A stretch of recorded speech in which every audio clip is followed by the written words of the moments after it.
Ladies and gentlemen, boys and girls, young and old, come one, come all.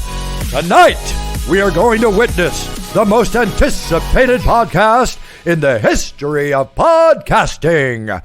For the people in attendance and the millions listening around the world, this is the moment you have all been waiting for.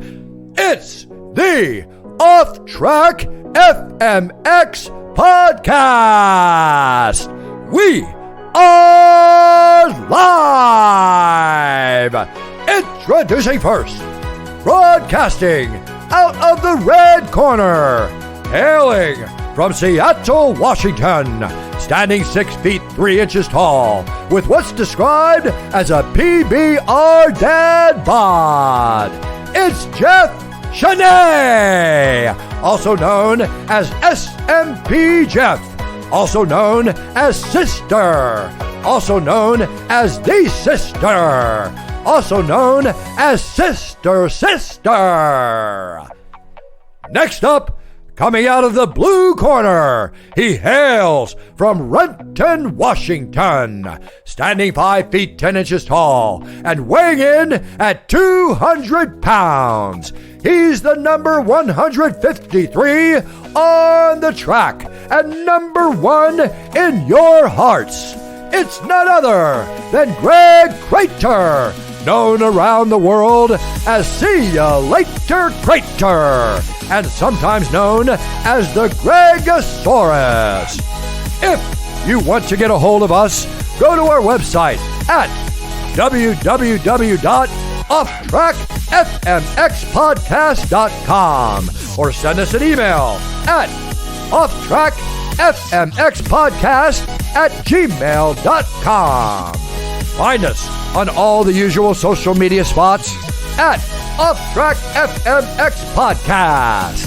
And now, this is truly the moment you have all been waiting for. It's time! Strap in and get ready for 2 hours of podcasting gold! Hello again. Welcome to another Monday night Off Track FMX podcast. It is Wednesday, but hey, you know, it's posted on Monday. So I am hanging out in studio tonight, maybe by myself. No Crater. First time ever with a guest, with just Sister solo. So maybe I'm a little nervous, you know. It's crazy. Guy ditched me. With that being said, I don't have to introduce my my co-host at this point, so let's just go straight to the guest and introduce him. It's a fellow Washingtonian, a guy that I know some about. I would say not as much as I should, and I will learn. I'm excited to learn, but yeah, always excited to hear a good Washingtonian story. And dude's a savage. He's got a big event coming up soon. His name is Alex Harvill. Alex, how you doing tonight? Hey, man, I'm doing great. Happy to be on the show with you. Yeah. Excited. Nice to finally talk. We talked about it, 6-8 months ago, whatever. It didn't happen. It was, whatever. Yep. Timing is one thing, but hey, timing is now.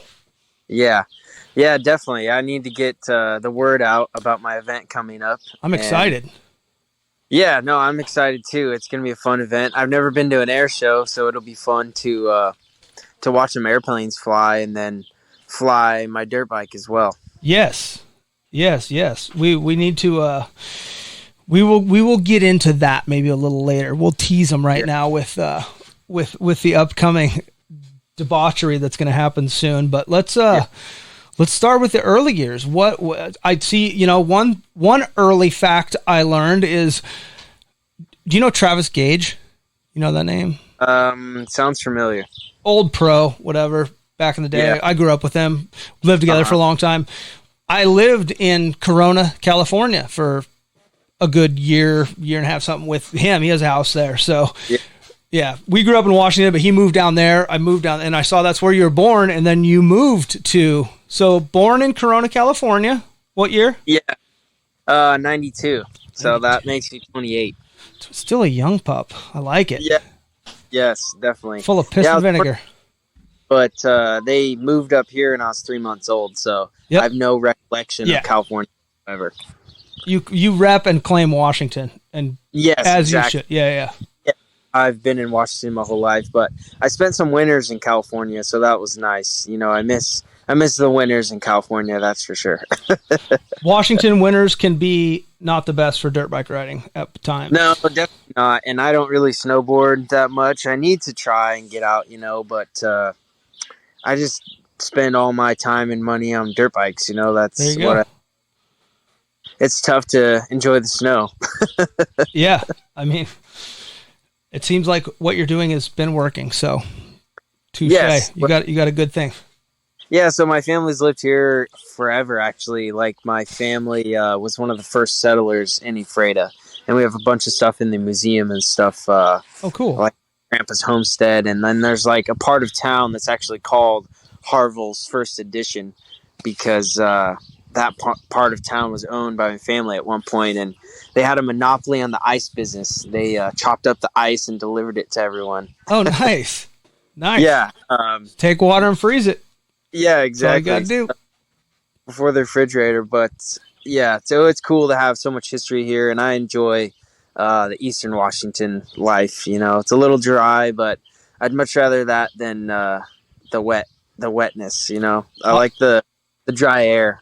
I have spent a lot of time in the old Eastern Washington, whether it be Othello, Moses Lake, Desert Air, all those. Yeah. Yeah, you ride a lot of sand out here, though. I like sand. I grew up with sand. Yeah. Yeah, so my first bike was a Elsinore 50 as a 74. What? Hang on, you broke up for a second. What'd you say? A 74. Elsinore? My first bike was a 74 Elsinore dual shock. Dual shock is what I missed. Ooh, nice. Okay. Yes. It had zip tied front and rear fenders. Couldn't get fenders for them. Why did you get this bike? What was your inspiration, or was it thrown upon you, or did you actually want it, or? On it, it was just it was my brother's bike first, and then so it was a hand me down. But yeah, I learned how to ride with that one, and it had a clutch, so I didn't ride a bike ever without a clutch. Good skill to learn. Good skill to learn. Yeah, no, that's like going uphill both ways to school, kind of. Yeah, exactly. Or owning a stick car these days, it's never getting stolen. Like they cannot figure that shit out. They're like, what is? Yeah, you're safe. Yeah, it was funny. My buddy at his work, one of the old guys was like, "How do you like them mono shocks?" Pretty sick. Pretty sick. Oh, yeah, pretty sick. They've been for a while, but the old dual shock. Yeah, had the metal gas tank. It was pretty sick. But and then I got a KX60 after that, and that thing scared the life out of me when I first got on it. Yep. The power band. Oh my gosh. Yeah, the old power band. Oh man, I remember vividly the first time I hit the power band and I hit a jump and I was so scared I just let go with my hands, and I was so scared I squeezed with my knees, and then Brian Deegan'd it. And I'm like, I'm alive. Nice. Where were you riding at this point? Like, I think I was up north because my dad lived up in Twisp, Washington, and did you have property at your house early on, like when you were riding, or did you did you go to tracks? Where did you? We would go to some tracks. There's a few tracks. There was one in Okanagan that's still there. That I think that's kind of the key to me getting good at riding was that track. But we would go ride what was free, like trail riding. Yep. Dunes a lot, especially in the winter. When it get cold and. Yep. I would only ride though, like every other weekend, because the weekends was when I was with my dad, and so I was kind of deprived, if you will, of dirt bikes as a kid.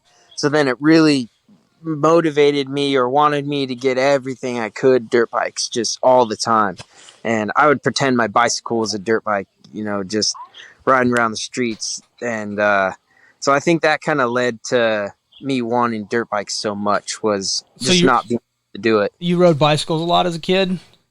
Oh yeah, I built jumps at the local bike track just nonstop. Nice. I was there. I'd sometimes go there before school just to hit a couple jumps way there. What kind of jump? Like flowy jumps or like huckers? Like what? Were you a jumper? Were you like there's two different kinds of BMX, like racing when they try to stay low and suck everything up, or were you like hucking it? Oh yeah, they were pretty big jumps. Okay, there you go. I like it. Yeah. I was going for air, not the race. Yeah, it was fun. Yeah. Building there. But yeah, I would ride my bike all over the town, and I'd ride my bike to school every day. And then when I was 10 years old, I got ran over by a car on my way to school. Huh? And, yeah. What happened? I got ran over by a car. At 10? How? Who was this madman that's running kids over? We're friends now, actually. We've ridden dirt bike together, so it's come full circle. But it was January, and his windshield was iced over, and he didn't let it defrost. And I was on my way to school, and I was just minding my own business, crossing the street, and all of a sudden I hear this noise just getting louder and louder. And then all of a sudden I look to my left, and there's a grill of a van. And then the next thing I know, I'm run over, and I'm just standing in the street, and the van's kept going, and my bike's still underneath of it. And I have no idea like how I got on the other side. Yeah, why is this guy robbing my bike? Yeah, exactly. And some random guy saw it, and then he was like, dude, I got to take you to your house, and pick me up and put me in his car, and then took me home. And then he was like, I need a hospital, not my house. Like I'm injured. I just got hit by that vehicle. Didn't you see? Yeah, I told him my mom was home though, and I live pretty close. So we went to home. I went home, and I had a big gash on the back of my head because I wasn't wearing a helmet, and I ended up breaking my pelvis. So, oof! Wow, my first big injury. Yeah, 10 broken pelvis is not fun. No, it was pretty crappy. I had to lay on the couch for quite some time, and yeah, it was pretty terrible. But I think that kind of gave me the thought that your body can heal itself. That yeah. If you can recover from that bad of injury at that young, you're like, it's bad, but it's not so like I did it. Yeah. Like it, didn't kill me, right? Like yeah, it's amazing that you can recover. And like, I just got smoked by a car, and I'm relatively good. Like yeah, it kind of messed me up as a kid though, because then like people were like, wow, you could have died, and then I couldn't go to sleep because I was like, wow, I could have died. And then, thinking of that whole thing. And now, ever since then, I sleep with a fan because I can't ever stop my mind once I lay down, and the fan. I like noise at night. I like having a TV on. I really like listening to a police scanner, as odd and psychopathic as that is. But I mean, like, it's hard to explain. You have a girlfriend, like what? She's like, I'm trying to sleep. Like, I'm like, I got TVs, red lights, radios on. I'm like, I just want to make the noises in my head stop. That's hilarious. Yeah. I can't get a police scanner, but yeah, the fan, I think it's like I want to be moving, Well, my dad was a firefighter growing up, so like I kind of used to like listen early age, like I sometimes could hear his runs or whatever when he was at work. Like, just weird. Yeah, for sure. I was gonna say too. I worked at this company for like 17 years, whatever, and my buddy did. His dad owned it, or whatever. He used to pick me up for work, and there was times in the winter where he would show up at my house. He had a Volkswagen GTI. It was freezing cold. He had like an inch of ice on his window, and a chew can he chewed is what he would use to like etch a little, and that was all you could see out of. And it was this. We're on the freeway doing 60 with a chew can and the iced out. I'm like, yeah, it's pretty gnarly because it's kind of, you just don't think of it because he just didn't even see me and just ran me right over. Yeah, that happened. Yeah. Unfortunately, and honestly, I don't know how it happened, so maybe I should. But Mickey Diamond had a traumatic brain injury recently. We're gonna be interviewing him soon, and I know he wrecked his 10-speed road bike, whatever, but I don't know if he did it on his own or if he got hit by a car. I think he might have done it on his own, like just tuck the front or whatever. Yeah. It happens. I mean, I don't know. I saw that he was hurt, and I was worried about that because I met him at Supercross, and he was one of the coolest people that he seems to be a good dude. Yeah. Yeah.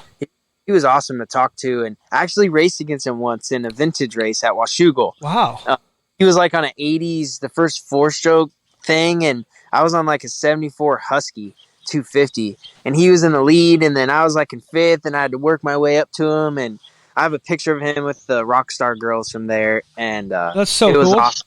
Yeah, it was fun. That guy's a legend. Like his story, I'm excited to do that interview. But like I said, he's working with his traumatic brain injury, and yeah, that stuff. Yeah. He kind of wants more of a list of questions. I get it, like know the topics we want to talk about, and whatever. I'm excited to talk to him. I mean, it'll be good for sure. So back to you. So you're a youngster. You got your first motorcycle. Yeah. So then I started racing on the 60, and I wasn't very good at all. I would get last. I remember when I raced that Elsinore 50, and I got last place. I remember racing at the track arena down here in Pasco. Yep. And I love that place. I got the pity I have some clap. good memories from that place. Yeah, it's a fun place. And everyone was pity clapping me because I was last and gotten lapped. And they were like, oh, cheer for the guy in last place, on the old ass bike. That's never a good feeling. No, it was kind of terrible. And then I'd race beginner class, but then I got good on the 60. Which is beginner class is always sketchy. Yes, definitely. I got good on the 60 and raced quite a bit, but it was just always kind of here and there. I didn't race too serious, never too. What bike were you on again? What was the 60? Sorry. I had a 99 KX60. Okay. I had a 99 KX80, not an 85, before then. I'm old. Yeah, you're old. God, I'm 44. KX125. I was stuck in 99 for quite a while. I like it. But it was badass because the KX125 was so sick. I was riding the 125 and the 80 at the same time for a little bit there for the, like the super mini class and stuff. It's good to get that experience. Like, yeah. I mean, yeah, the 125 is sick for sure. Yeah. Those years, you definitely got to use those bikes to everything they are before you move up, like be too big for them and really manhandle them. Right, yeah, you have to ride them. Like, yeah. Exactly. Then once you move up to another bike, then it's a whole another learning curve.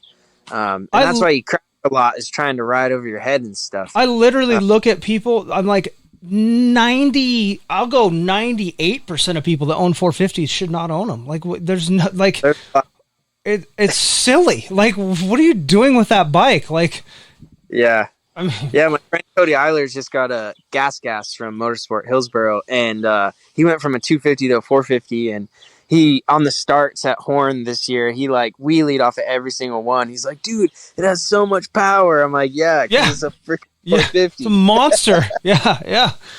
It's a monster. Yeah, that's pretty funny. It's the truth. But yeah, so the crazy thing is I went from a 125 to a 450. That is nuts too. Like, yeah. Because hang on. Okay, so hang on.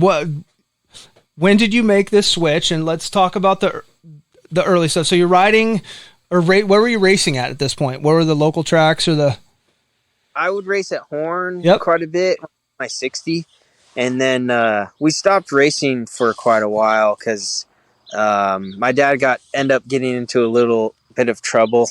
We were in a high-speed chase, and I was with him, and so then we kind of put a damper on our racing for a while, Getting in trouble with the police doesn't really promote racing, dirt bikes, and any of that. So it kind of, set me back for the racing for quite a while, and then I got back into it kind of when I was 15, and we would ride a lot at the dunes and stuff, I would race locally kind of here in Ephrata, not much, but I rode my dad's 450 out at the sand dunes, and then after that I was like, man, I need one of these 450s.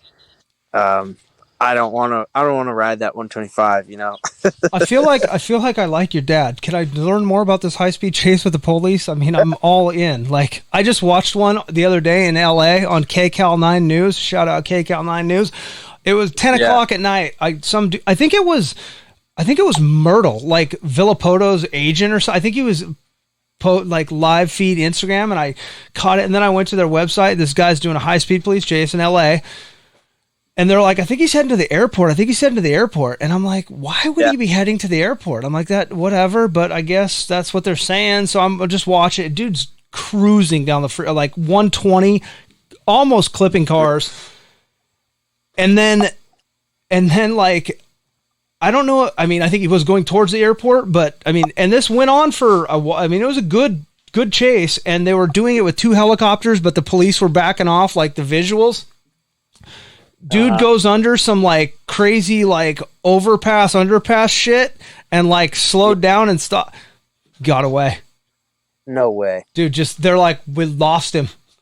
Like nothing. I'm like, that guy is having the day of his life. Like he's been on a high speed chase with the LA police. Well, it is a good story because my dad's been sober ever since. So amen. I like that. Yep. Story. And he should be proud of it, but what he's not proud is what he did, you know. So he got pulled over by the police, and then they breathalyzed him, and he was over the legal limit. And then somehow he's like, I don't know, I'm going to go to my truck. And then he just started the truck and took off. Bad decision. Yeah. We end up getting away. And then we end up going dirt bike riding the 2 days after that.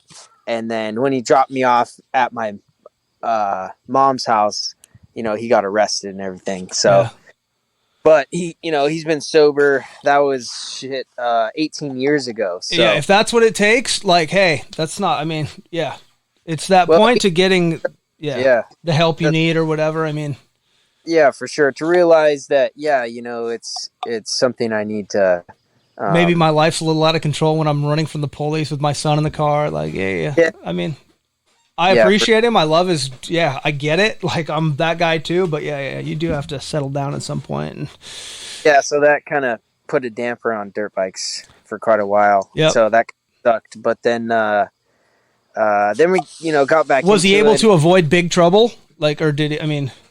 Yes. Okay, good. No, he had to go to jail for a little bit. A little sit down. Yeah. Yeah. Again, it's not bad for people at times. I mean, sometimes that's what it takes.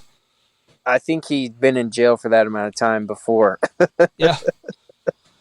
Yeah. Because, when he ended up going to California, running from the law way back in the day, you know, that's what took him down there.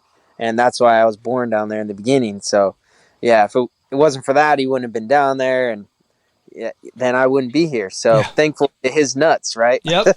I judge no one. Trust me. I mean, I get it. I'm not, to each, So, I was racing here, and then I jumped up to the 450 when I was 15. How does that, why, why did you think that was a good, why did you want to do this? Like, 125 to 450, you're just like, man, it sounds good. 2-stroke to 4-stroke, you're like, let's go big.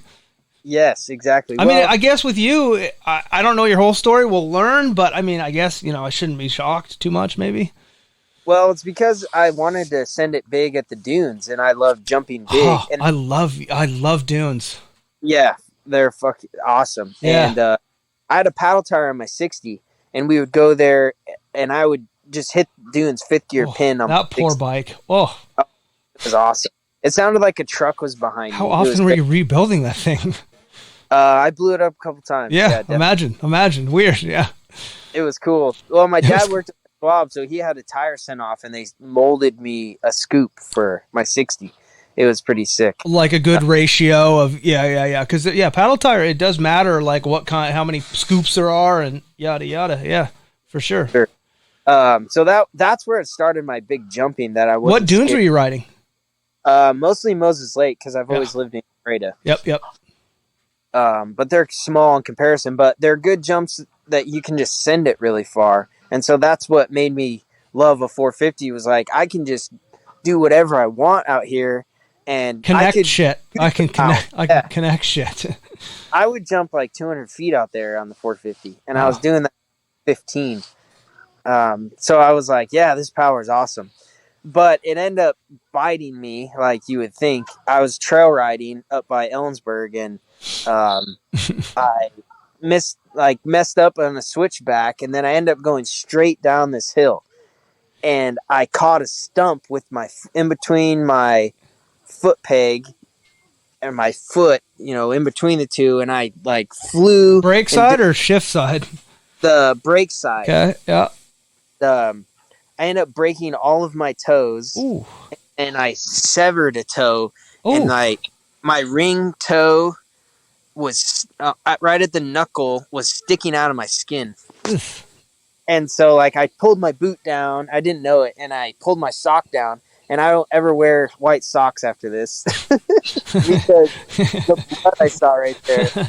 And my friend at work laughed at me like, "Oh, you're not wearing white socks, still doing all the dangerous shit, but white socks is what gets you." Yeah, that's the breaking point, right? Yeah, white socks. Exactly. Nope. Yeah, I pulled the white sock down, and there's my bone sticking out. And I was like, oh, man. And we were I don't know, 10, 15 miles away from a truck or anything. So yeah, I've had those incidents. Great. So it was gnarly because I couldn't really feel to stop. It was either skidding or not. It was, so I had to ride out. And then that was my first surgery, was on my toe. They had to put pins in it. And so that was, this is another thing we like to talk about, because obviously with freestyle motocross in general, dirt bikes in general, whatever, usually people have a laundry list of injuries. Some people have got lucky enough where they've escaped less harm than others, but we usually like to go over the history of when the first time you got injured, what happened, what it was that. So that was the first big one? Yeah, that was the first surgery. Yep. Broken bones before that, or anything like broken wrist, broken arm, fib, collarbone? No, I tore my MCL in my knee. That's big. Well, no, I broke my kneecap, I guess. I had a full-length cast. Yeah, patellas. I've done that. Yeah, that one was a crappy one. But the surgery is what the big thing was, because everything else had just kind of healed. Yeah. So being put under and all that was pretty wild. But I ended up racing that 450, and then I did the Northwest Motocross Series, and I did the full series for the first time, and I won. What class? What class are you riding? Junior? Class and the Unlimited Junior. What year? 09. 09. Okay. Yep. Nice. Who was it? Who was riding it? Anybody or? Yeah, Ryder Steffi. Oh yeah, there you go. Steffi. Yep. Ryan Brees. Yeah. I think Cody Stewart, right? And then there's a couple other kids. I can't remember, but yeah. How are you doing in that series?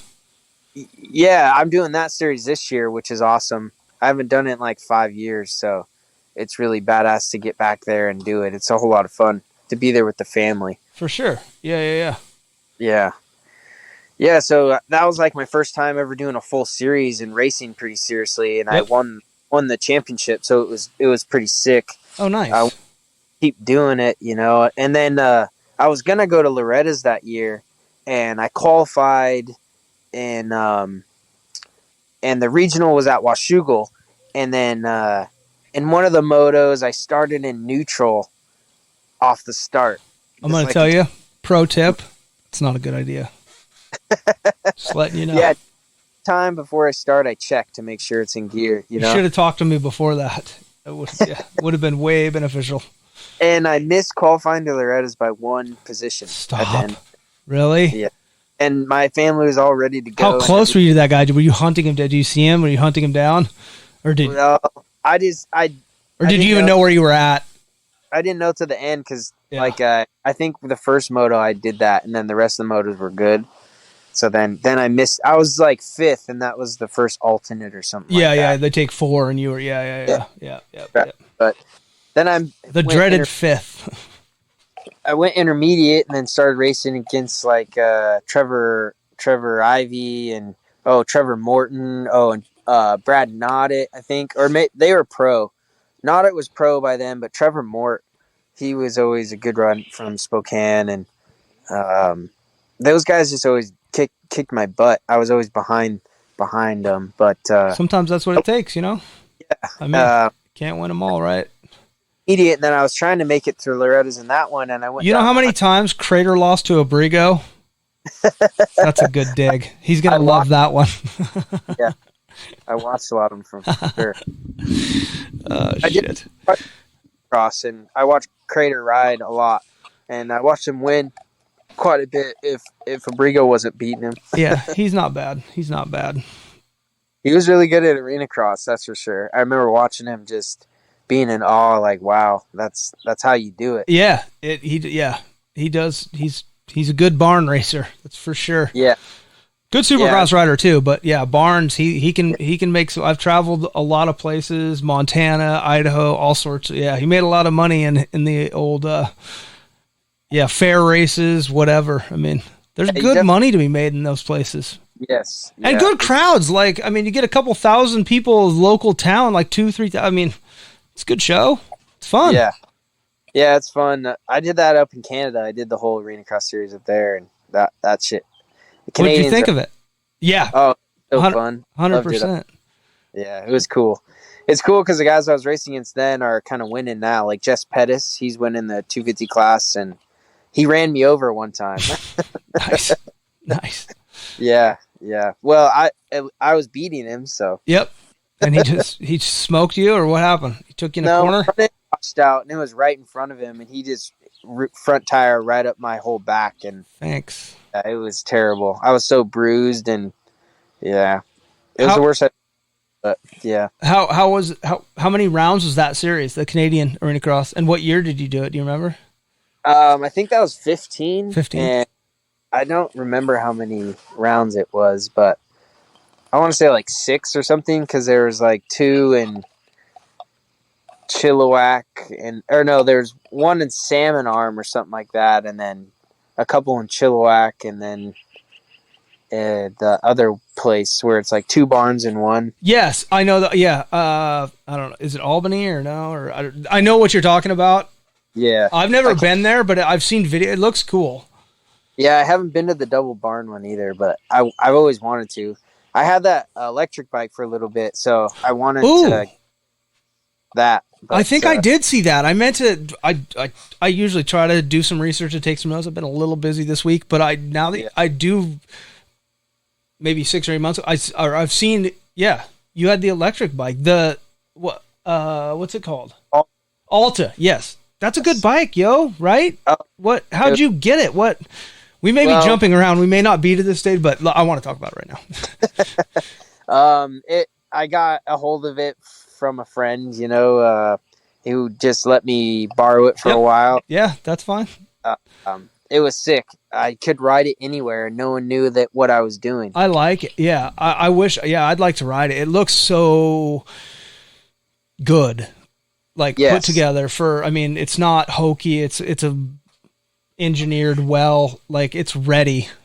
Yeah, it had a lot of KTM stuff on it, like WP and stuff like that. But it was really good. It just wouldn't last on a motocross track. But if you're gonna go I just want urban assault, If you're gonna go ride around leisurely, it's gonna last forever.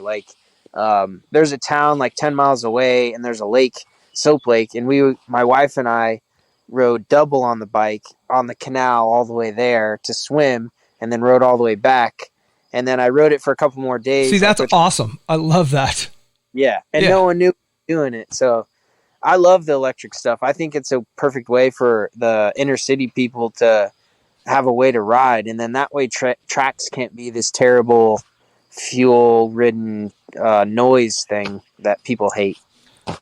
Yeah, it's so crazy to me, like when I grew up, I feel like yelled at for riding a bicycle, riding a skateboard, anywhere. Like, there's no skateboarding, no bikes. And then as we've progressed and stuff, kids and the technology and stuff, like, people can ride 50s on the street. People can ride electrics. Like, nobody really questions. I mean, who knows the rule? Everybody rides everything. It's electric. It's whatever. Like, nobody, cops ain't busting people for that. I don't feel like. I got friends that are now in Seattle, like this brother. I love him. He wants me to teach him how to wheelie. Yeah. He went out and got a 125, and he was looking at it in my house. Went out, got it. And then we're 3 months post, and he already has a 450 that's bored out to a 490. I'm like, Maybe not what you need, but 450. okay. And they ride from like Renton to Alki. Like, I mean, they're on the streets, like Really? on dirt bikes, like and Legal or like no, just pure thuggery, just thuggery? Wow. yeah, they're just ripping the streets. That's pretty a little more brave than I am. I'm not. I'm not gonna try.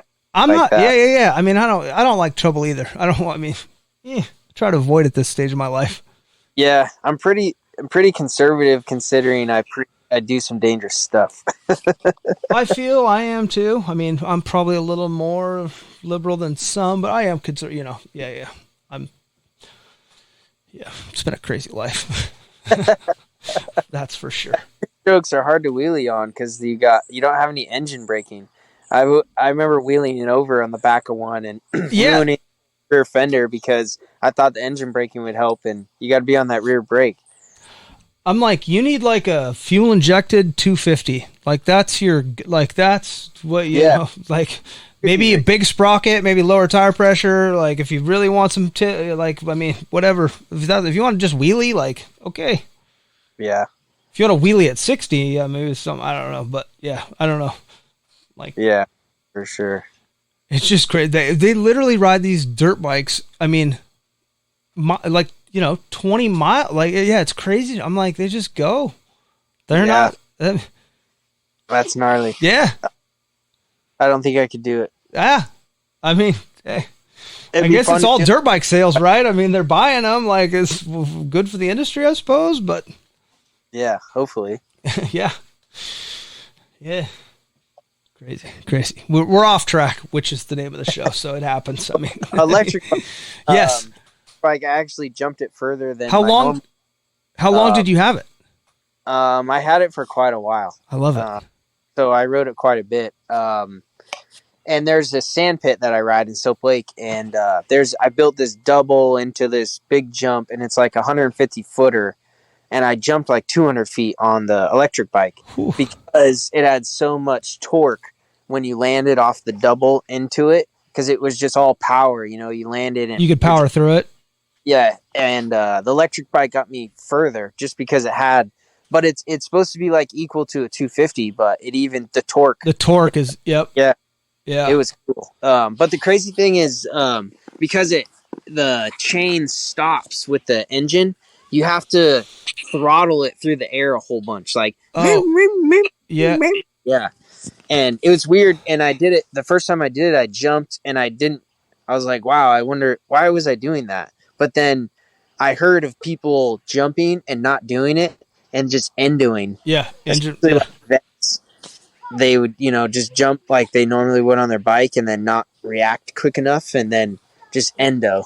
And I totally could see it, and I had to just rev it like times in the air just to keep it level. So it was kind of weird, but different way to fly it. But it takes some brain power to think something, you're not normally used to doing. I mean, what's the transmission in that thing? Is it you don't shift at all. It's just one speed. Is there a clutch? I mean, no clutch, no shifting. Really? No clutch or nothing, huh? Yeah, no clutch, no shifting. And it was weird because you would think that would make it easier to ride, but I found it difficult. No, I would feel that would make it harder to ride for me personally, but yeah, it did because you're like never relaxed. You're like tense the whole time. And I would jump back and forth sometimes from my 450 to it, and it was pretty fun to see the difference. I was talking to someone earlier, and I feel like when I see people on the road on bikes, regardless of whatever, but like, I feel like 90% of the people should not be riding. Like they look so they know talent, skill. The road is dangerous. Yeah, I'm scared of the road. My and I don't think they are enough. Like they just seem to be dumbless idiots. Like no, they have no idea how. Like what is. Yeah. My father just got hit by a car somewhere over there in Seattle and crashed and got some major road rash on his ass. So bad for him. He's all right though. I mean, in general, Yeah, he's just his ass. He's got a sore ass, you know. He's pissed. He's pissed. Yeah. I get it. Yeah, for sure. That's crazy. Okay, so let's get back to you. So you're riding the Alta. We're racing. What year are we in? What bike we riding? Where are we racing?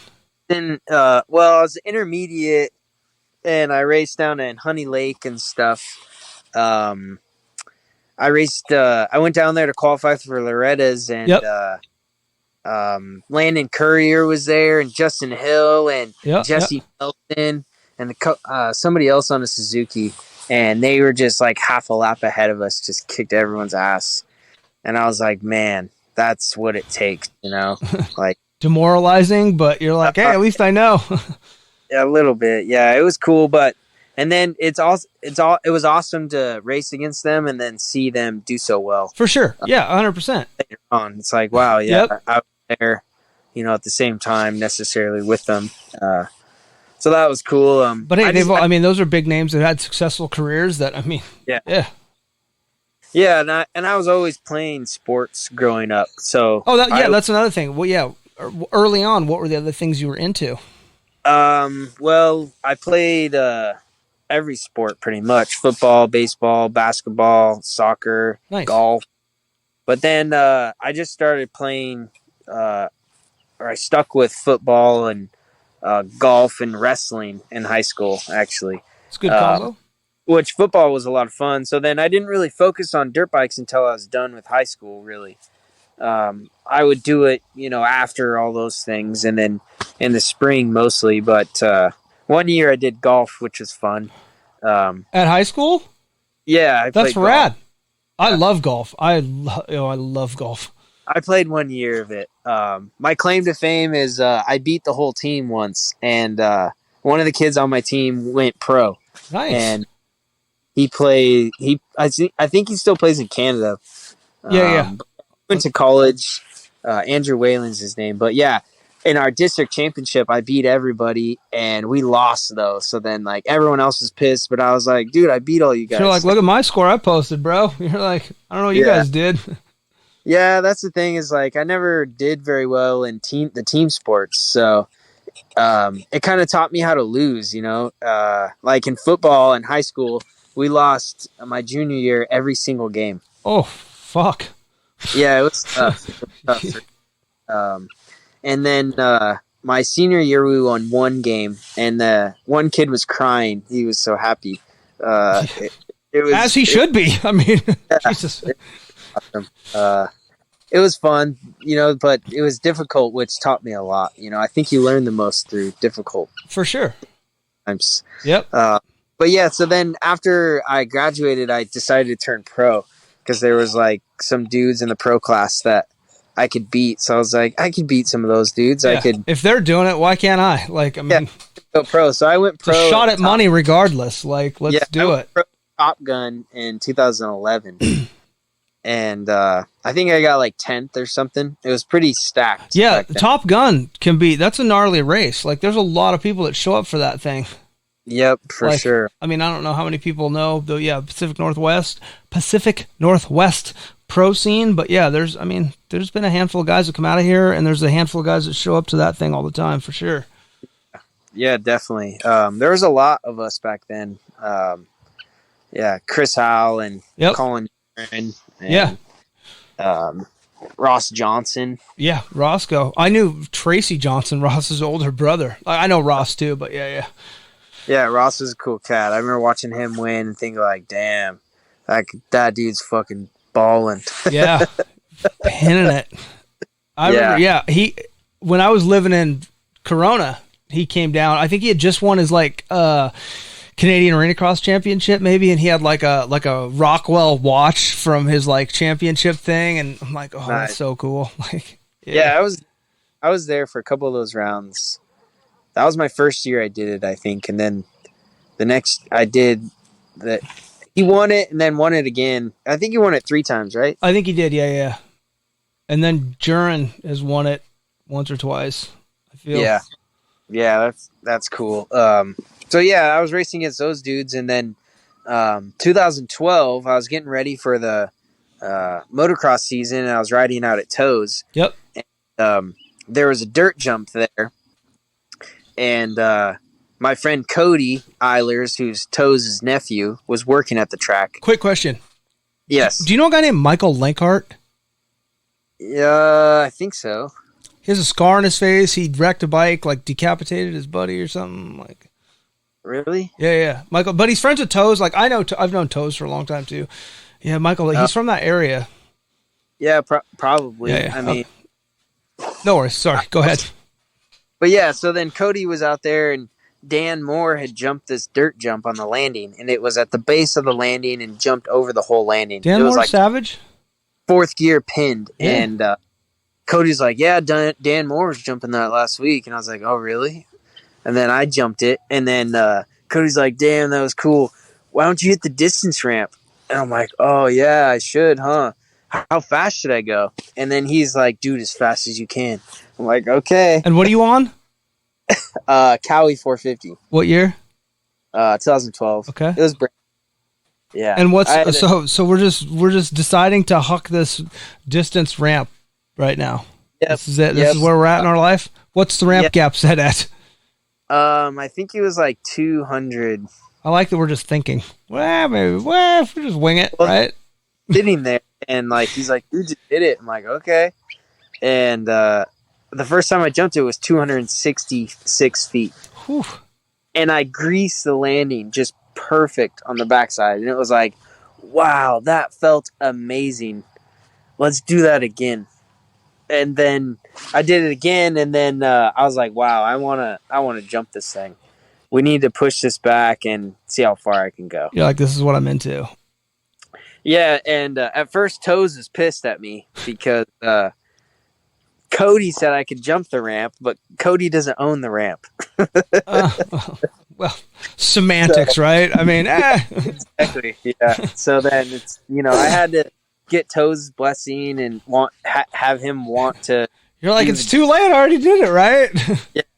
And so then I jumped on my 250F, and I jumped like 250 feet on the 250F, which would be a 250F record if it was official. And then I started jumping on a Honda 450, and I jumped like 350 feet, and we were like, we need to have some people come out here and film this. What made the decision to switch to Honda, or what? Why? What? It was all political. Yeah. Why? What political? This political party likes green. This political party likes red. No. Yeah. Hey, I get it. Were you happy with the decision with your Honda?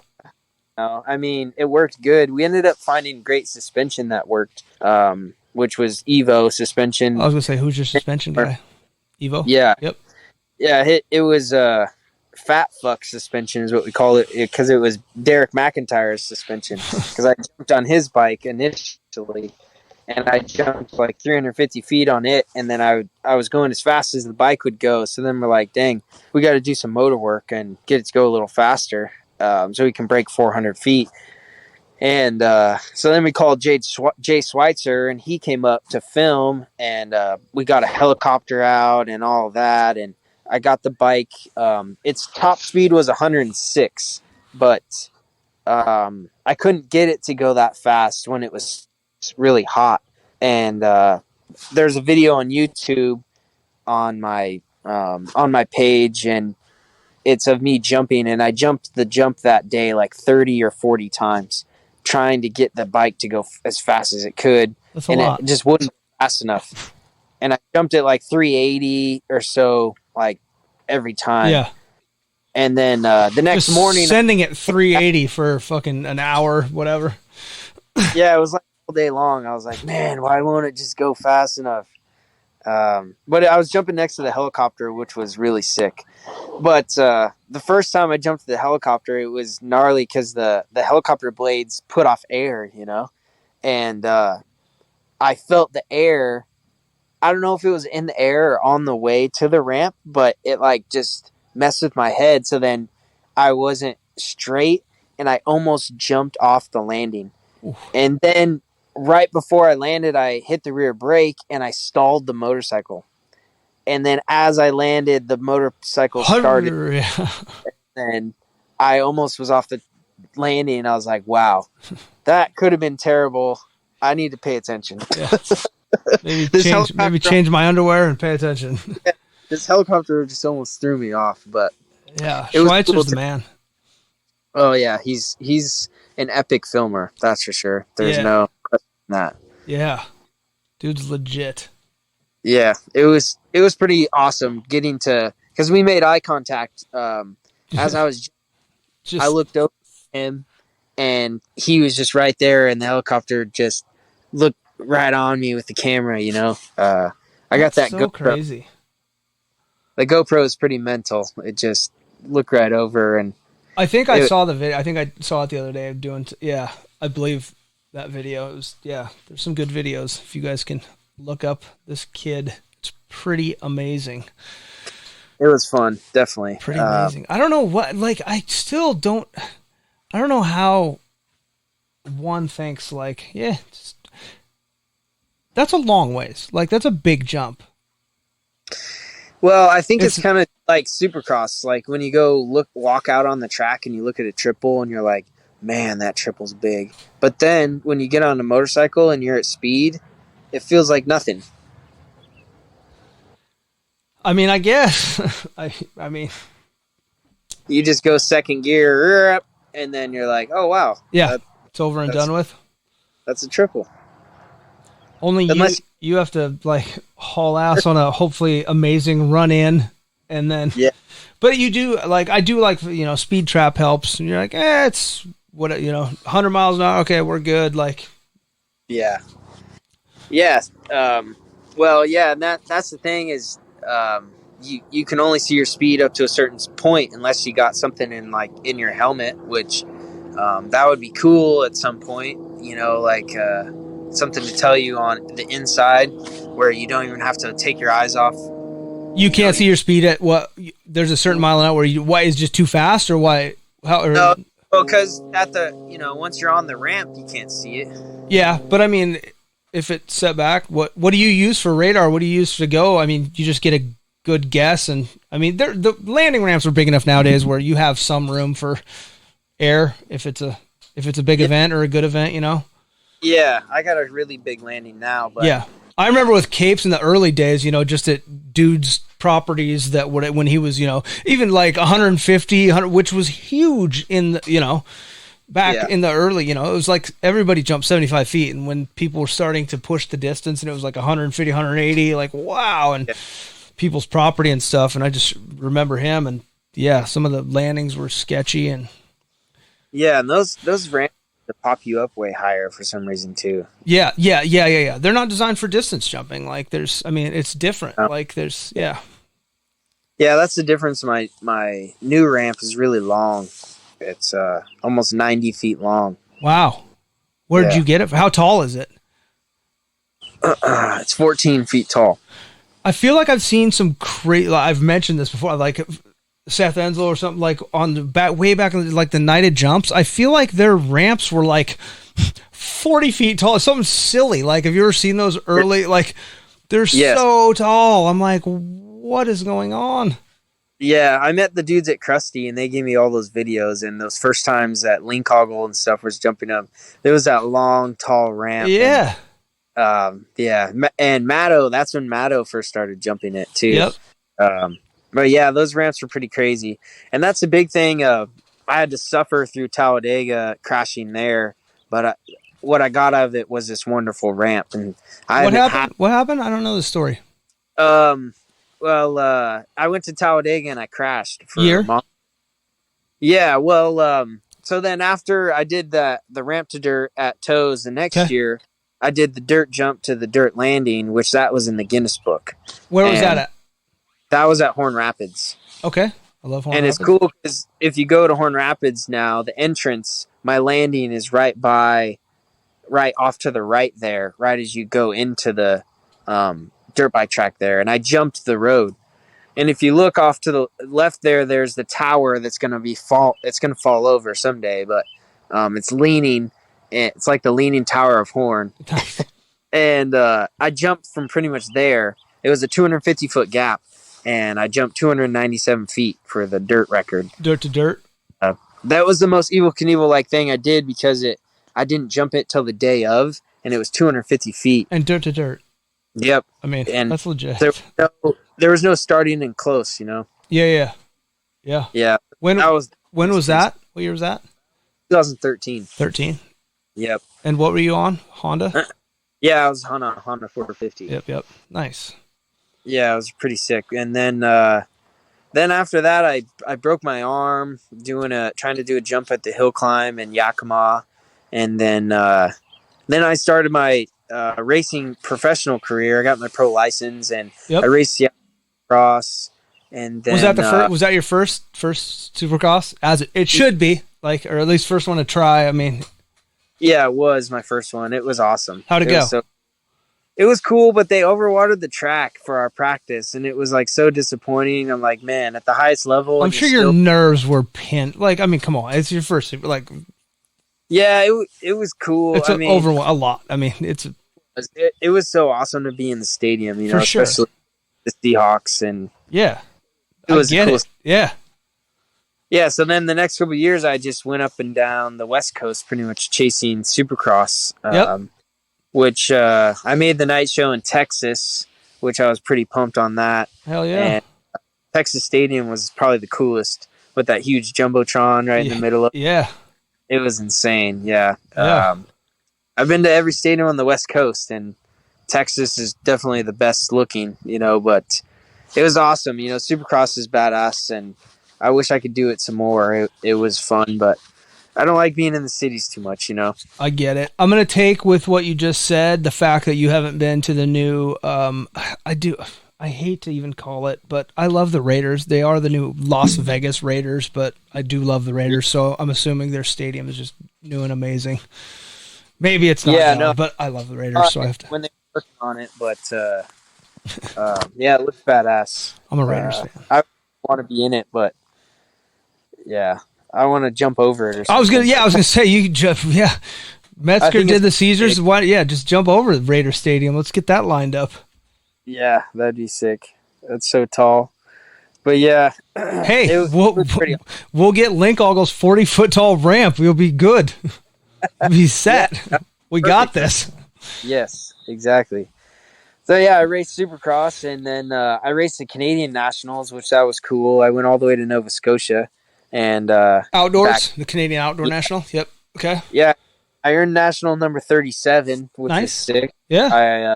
I ran inside the top 10 in Canada. They said my name a couple times. I was pretty pumped. Hell yeah, that's no joke. I mean, yeah, it's no joke. I was lined up next to Davey Millsaps and Matt Gerke. Yep. And then Michael Lessie was up there that year. It was awesome. It was fun. Yeah, it was the last year they had like the full motocross series. They don't have it. They have the Triple Crown stuff now. That's right. They switched it over to like I don't even know what that program is. There's like a small Supercross. There's like an Arena Cross series, a small Supercross series, and then an outdoor series, and they're all linked together. But yeah. I don't know. But I loved Canada. I raced, and that's when I raced some Arena Cross up there. And Canadians are so awesome, and I had so much fun racing it. Like, the American Nationals are just like they're like too cool, or everyone's too cool for like, oh, don't talk to us, we don't know you. Yeah. We got secrets over here. Don't look. Yeah. All right, bro. Good on you. It's just you're so like keep your secrets. I'm trying to be a good human being. Saying hi. Sorry, my bad. Yeah, and Canadians were just so friendly. And I love Canadians. The motocross circuit, I made it in the top 20, so then I was in the A practice. So then I was with all the factory big boys. dudes. Yeah. I'm like, dude. And that's how you get better. Like, you follow those guys around, you pick up speed. Like, you learn. Yeah. Yeah, it was so sick. That was just the coolest feeling ever, just being with those guys, you know. And I remember being in Quebec, and that was one of my favorite tracks. Was in Quebec, right along a river. I don't remember the name of the track, but I remember the announcer just speaking all this French, and then he's like, ta ta ta ta, Alex Harvill, ta ta ta, and I was like, Jessica, my name is French. Yeah, I sound French. Like, oof. Is this a MXGP or what are we doing here? Yeah, exactly. It was crazy because Canada didn't feel like a different country until you got to Quebec, and it was like, wow. Yeah, now it's French Canadian. Yeah, yeah, crazy. Yeah, there is a weird difference. Yeah, it's not like Vancouver or No, not at all. It's funny because they don't like each other. The Canadians. Yeah, Canadian. No. Yeah, it's funny because this one guy at the line, he was talking to my wife because she was my mechanic. Her and I did it together. It was just all across Canada. And the guy was like, "Are you from here?" And she's like, "No, we're from America." And then she's like, "Are you from here?" And the rider's coming up. He's like, "No, we're not from here. Why? Do we look like assholes?" Like, no, actually, Canadians are really nice. I don't know. Yeah. Oh yeah, it's so funny. Like, oh wow, geez, it was so like they literally hate each other. It's weird. But have you spent any time up in Whistler, Blackcomb, Whistler? No, I haven't. Oh, you got to get up there. It is amazing. I know you said you don't snowboard, but even in the summer, it's all year round. It's just such a cool resort town. It's beautiful. So many shops. Like, there's so much fun stuff to do. Even if you just get a hotel for the weekend and walk around the city, like it's a cool place to be. It's Canada, and it's beautiful mountains, and they have mountain biking in the summer, like ridiculous downhill mountain biking. They have snowboarding in the winter and anything in between. I recommend. And it's not far from Seattle to Whistler is like 3 hours maybe. It's not, almost takes me as long to get to Snoqualmie. Like, I'll go to a real mountain. And back in the day too, the dollar, the American dollar used to be really good. Like, we'd go up there with, $100 American dollars would be like 150 Canadian dollars. Yeah. It used to be really good. Yeah. Yeah. It was fun. So I went after I did that. I kind of got to deal with Monster, and hey, Monster money. I said to them, "Hey, do you want me to jump at NASCAR?" Because they just signed a deal with NASCAR to be their title sponsor. And what gave you that? I love the gumption and but obviously you have the talent, but you just was like, "Hey, I'm just gonna approach Monster and be like, hey, well, let's do a deal." The same guy that put together Metzger's Caesar Palace thing, I knew that guy. Oh, nice. I said, "Hey, does Monster want to jump at NASCAR? I see that they're a title sponsor.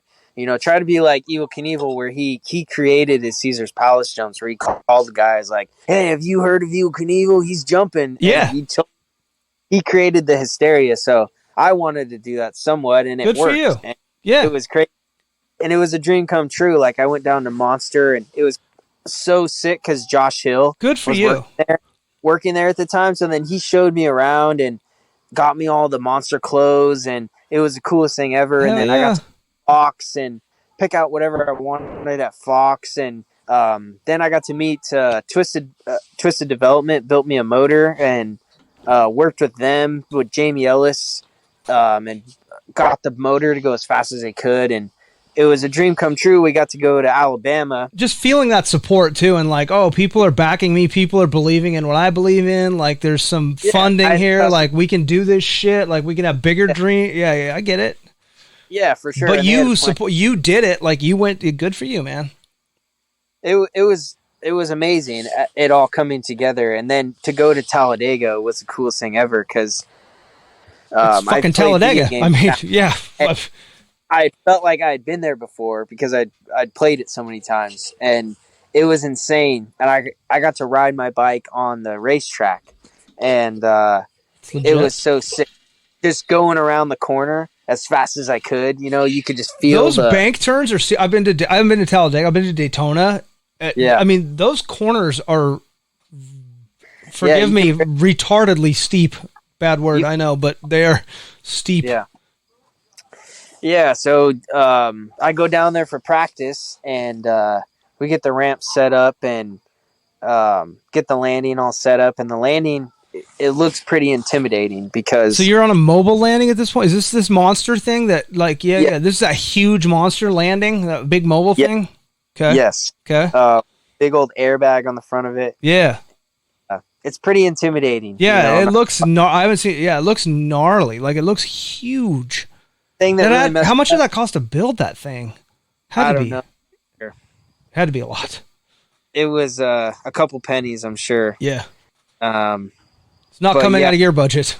Exactly. Yeah. So, a guy on the team that was there was like questioning whether I was going to get high enough, and I was like what are you talking about? Of course I'm going to get high enough. I'm going to get over 30 feet.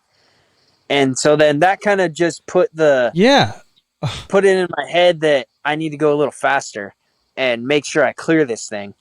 And so clear what though? Like, what are you I mean, the landing, what are they worried about? Like you're going to make the landing. Like that's, I don't know. I mean, he thought my ramp didn't look like it would get me high enough. Which, who is this guy? What does he know? Like, I gotta question these things, Alex. Like, well, just some hillbilly off the street saying, "Hey, bro, I don't think it's a good idea." Yeah, but you probably don't. Well, no, he was. He was a part of X Games and stuff. So all right. I mean, yeah. I mean, he was credible being there, but it was just. You got it done. You didn't have to clear anything. It all went off. Well, no. Okay. I definitely cleared it. I gave it a little bit of extra gas off the jump, and I overshot the landing by 50 feet. And I landed on flat concrete. I went 300 feet to flat concrete. On that one? Yes, on the first jump. That's not good. And I was gonna say, how big was how did you have 50 feet to over jump this thing by? Like, how big was the landing? No, you went flat. No, it wasn't. I was at 200 feet, and it was like the landing wasn't that long. Dan Moore suspension was not soaking that up. Actually, I mean, it really helped me. Definitely. I love Dan Moore. It was insane because it was the best feeling ever, but then instantly took away with the worst feeling ever because the launch just felt amazing and so smooth, and it was like, oh yeah, this is it, awesome. This is it. And then I'm just so high in the air, and I'm like, oh yeah, I made it. And then all of a sudden, I'm like, I'm going too far. Hey, where'd the landing go? I'm like, no, and just this instant, just like this dread came over me, just like so filled with like, no. And there's nothing you can do at that point but get your front end up and try to land rear tire first. And then when I slapped my front end down, my front wheel exploded. Did you get your chin or no? Yeah, I hit my face on the handlebars, but then I rolled, and then I rolled a bunch of times, and then I actually came out on my feet. Oof. And then my heel was shattered. And they walked away for? I walked out of it, but then I was like, oh man, my foot's broken. Yeah, heel's not a good one. That's ouch. It sucked. But the paramedics were like yelling at me, get down on the ground. And I'm like, am I being arrested? Yeah, calm down, bro. I've had the same thing happen. I'm like, guys, I'm trying to self-evaluate here. Like, leave me alone from it. I'm good. Like, I'm not unconscious. Like, I just need to get my bearings about me. Yeah. Yeah, it was terrible, and it was like I was the calmest person in the situation. Like, okay, people, get down. You're like, what is? Why? What is? My foot's broken. Let's go, and it doesn't feel good. Yeah, let's get my boot off, and it ended up being the worst experience in the hospital I've ever had. Oh, really? Where was the hospital? Hospitals are never good. In Birmingham, Alabama. There you go. What happened? Yeah, it was tough. Well, they ended up not doing surgery on me, and then they took too long because they had no available surgeons. And so then they're like, well, you can wait 4 weeks for the swelling to go down. They're like, hey, we got some pills for you. We do have pills. Like, you're in Alabama, bro. We got pills. What do you want? There's no way I'm staying in this hospital for 4 weeks. Yeah, no. Home. Yeah. And so then they're like, 4 weeks. You're like, I get home from China in fucking 40. Like, what am I doing in Alabama for 4 weeks? And then they tell me that if I get on the plane, I could get compartmental syndrome and lose my foot. I could also walk home quicker than like 4 weeks. I mean, I could ride a bike. I could get an Uber. Yeah. Like, what? Okay, I'll ditch the airplane idea. What do we need to do? Like, I'm not staying in Alabama. Oh man, it was the worst thing ever. So then, did you fly?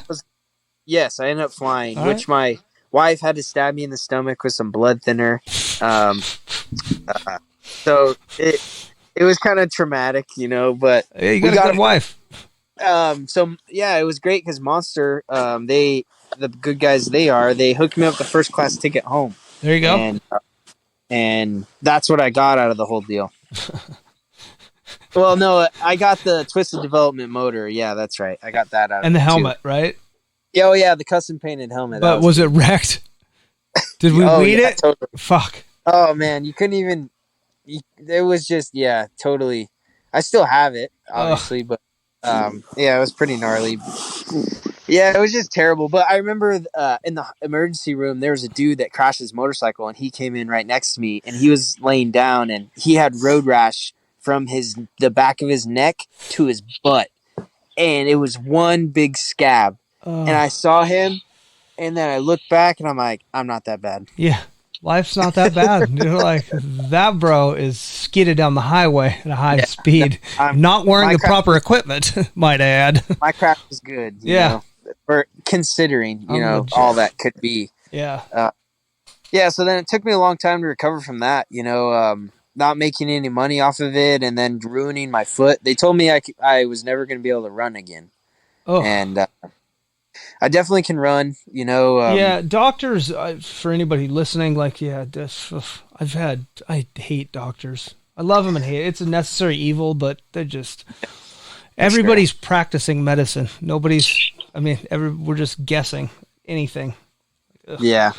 Sometimes it's just tough. So then I had to come home and then I had to wait. So then the bones started to heal. Broken. Yep. So then I had to go get surgery, and they had to break it all over again. Yeah. So then it had gotten better, and then I started the whole healing process all over again. It was like those 3 weeks wasted of my life, just laying in a Alabama hospital. Well, I was there for, I don't know, a couple days, but that's all you need. Right. But they kept telling me they was going to give me surgery so I wouldn't eat, and then it never came, and then it was like, okay, well, we can't do it now. It's too swollen. It was just a terrible experience all around. Getting out of there was the best thing you could ever done. I guarantee that. Yeah. That was good. It's good they couldn't have done surgery. It's blessing in disguise, it's called, I believe. Yeah, exactly. Which it's just that hospital experience. The people down in Alabama are amazing. Southern hospitality is a real thing. No, I love the food down there, and the people were great. I loved the people. It's just the hospital experience was the worst ever. No, I joke and I jest, but I do appreciate some Southern hospitality. That's for sure. I like that way of living, the slowed down pace of life, the respect. Like little things like that. I could do without the humidity, but No, fuck humidity. Yeah, no, yeah, not happy with that. Yeah, that humidity, but yeah. So then it took me a long time to recover from the foot injury, and kind of took away from everything I was building upon. And I raced I almost qualified for a couple nationals. Like I went to Hangtown, and I was going to qualify for that, and then I crashed on the last lap in the. What year are we in about now?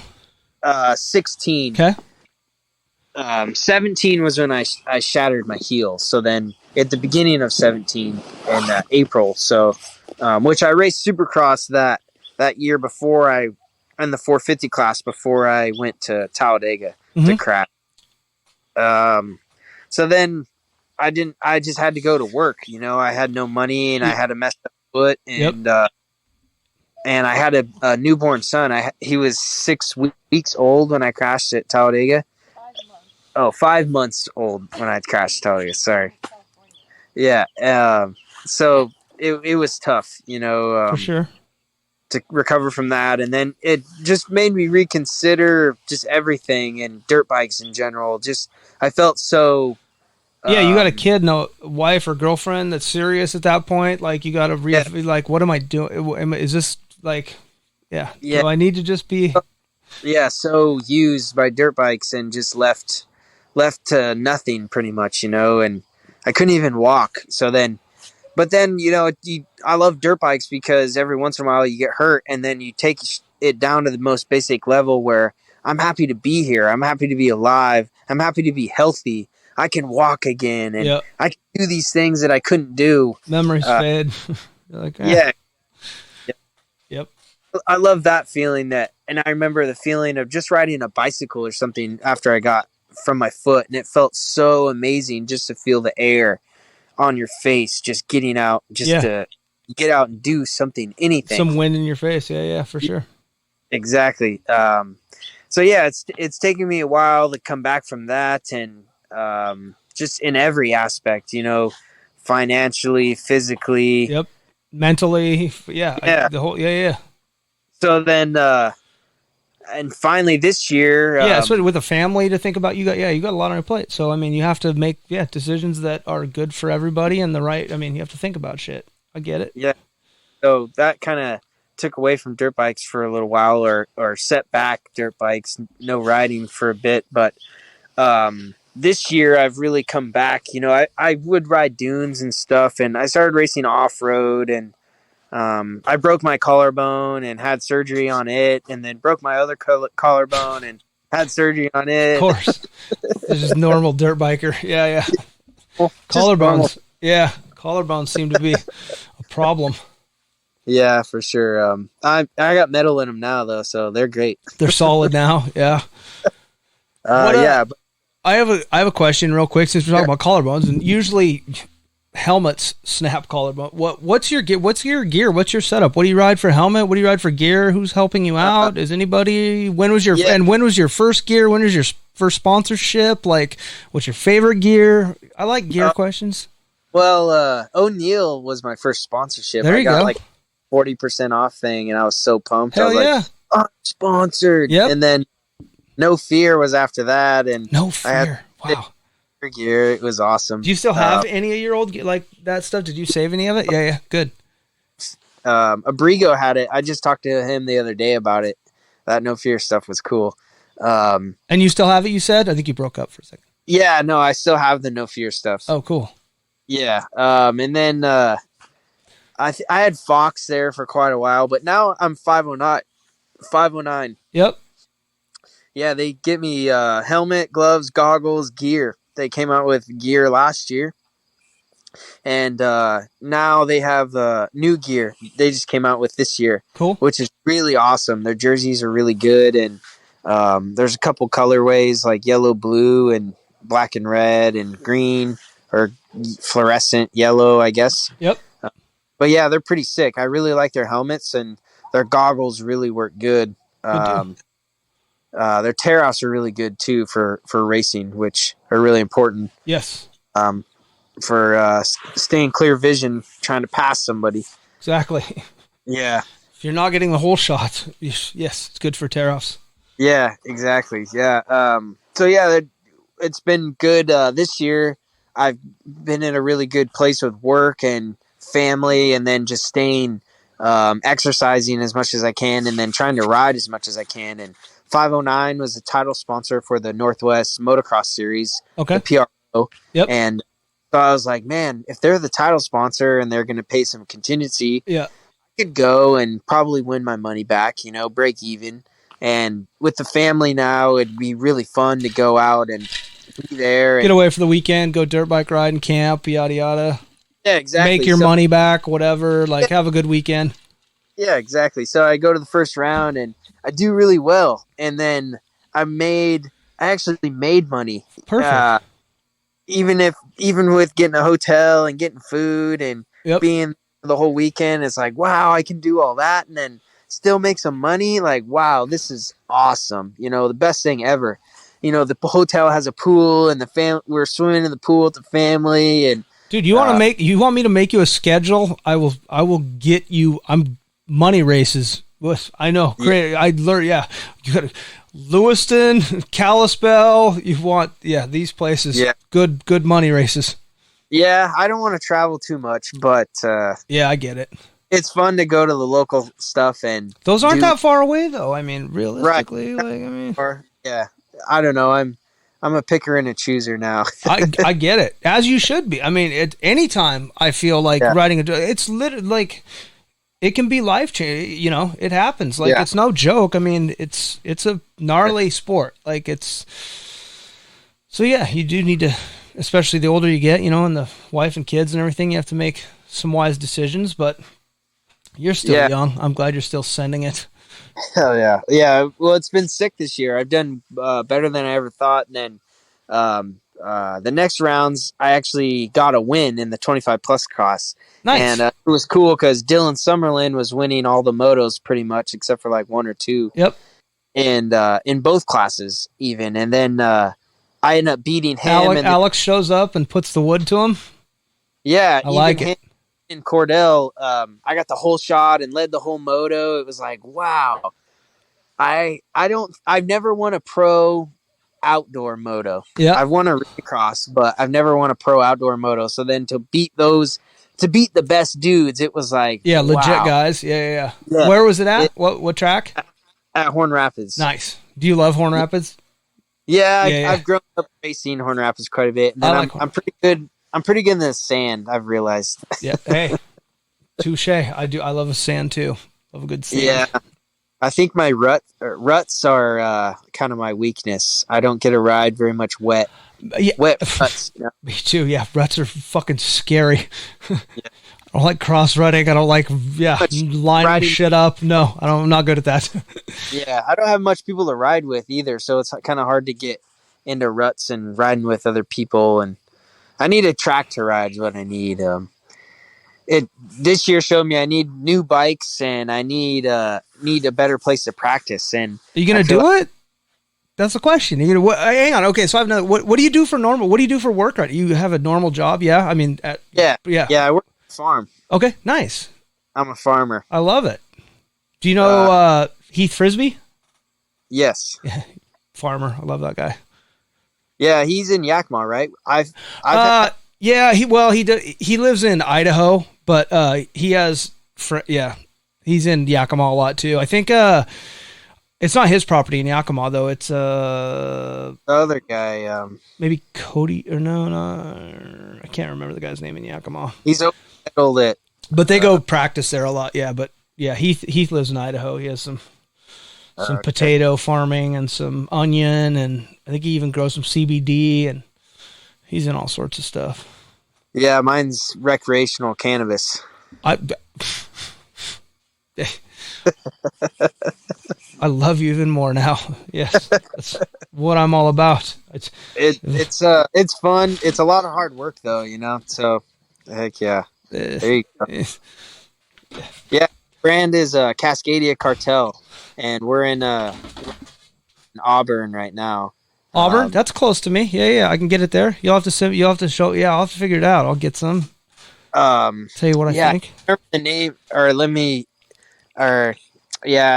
I have my text from it, but I don't remember what the name was. But it's in Auburn, one of the stores we're in. Yeah. Yep. Yeah.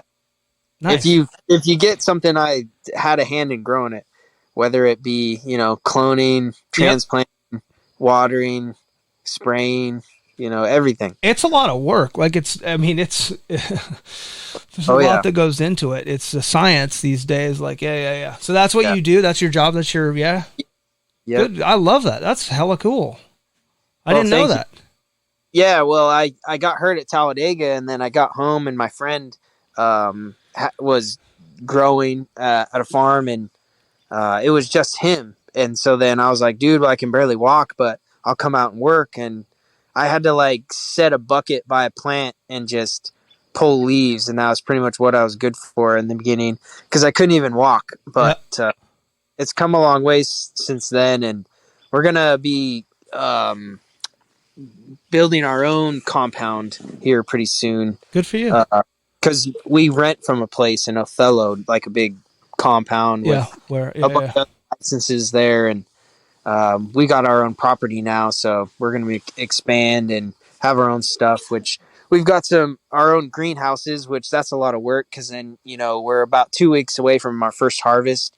And then we got all the reloads on outside waiting to go in. And then we're going to have to refill pots for reloads again once those go inside and harvest everything that's in there. And then we're planning all the outdoor right now, and we have another location that we're planning all the outdoor in. So, and right now is the Clone Wars. Do you use a lot? Do you partake in a lot of medicine?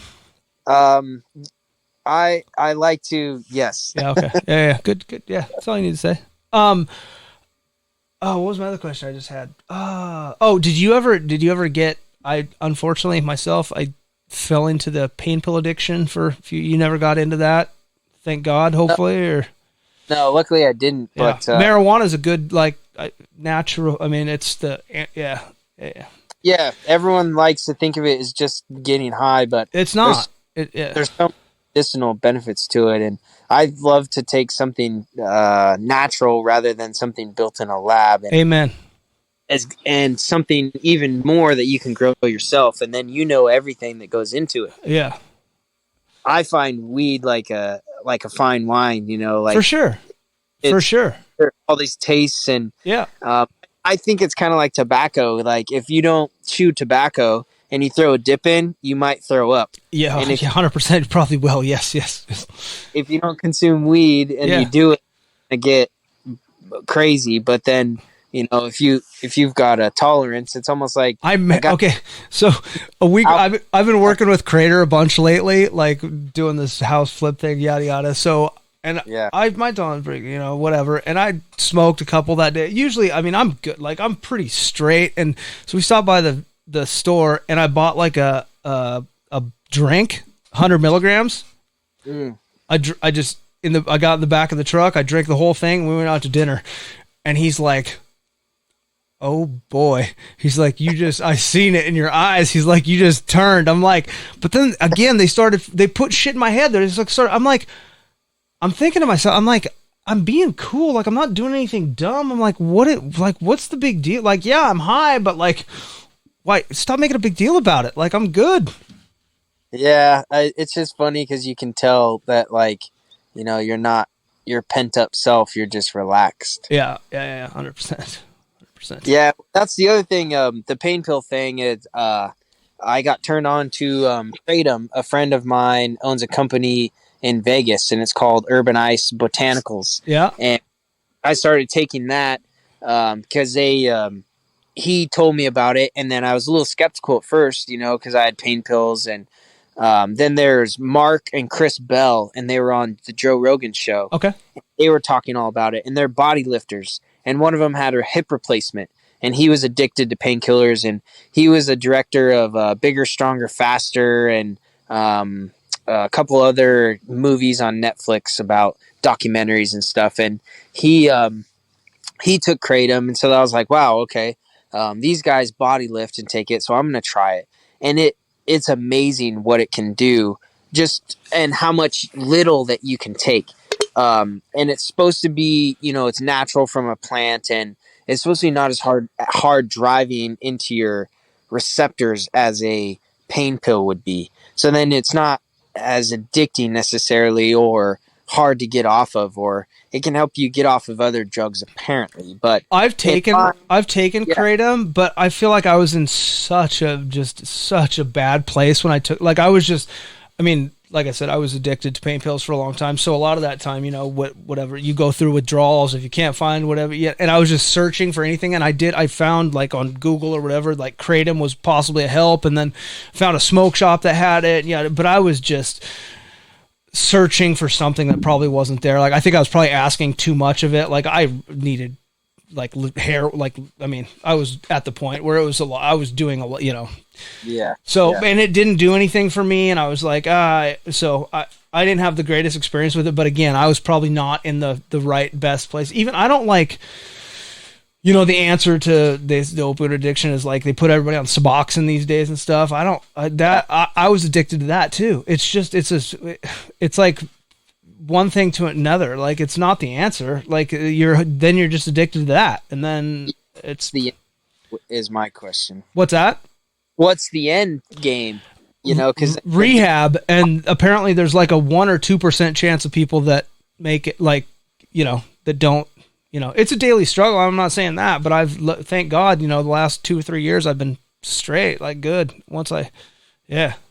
Yeah, no, I've seen quite a few people road. I've got a good friend in prison, and I would never have thought, but yeah, no, it happens. yeah. I mean, It's amazing what the kratom can do, and now they have CBD infused, and so it has like 750 milligrams of CBD, and there's a drink and pills, and there's a. I'll have to look back into it because I mean I'm not opposed to it. Yeah, for sure. I just like I said I'm 100%. It wasn't the right time in my life. I was searching for something that I was asking it to do too much or whatever.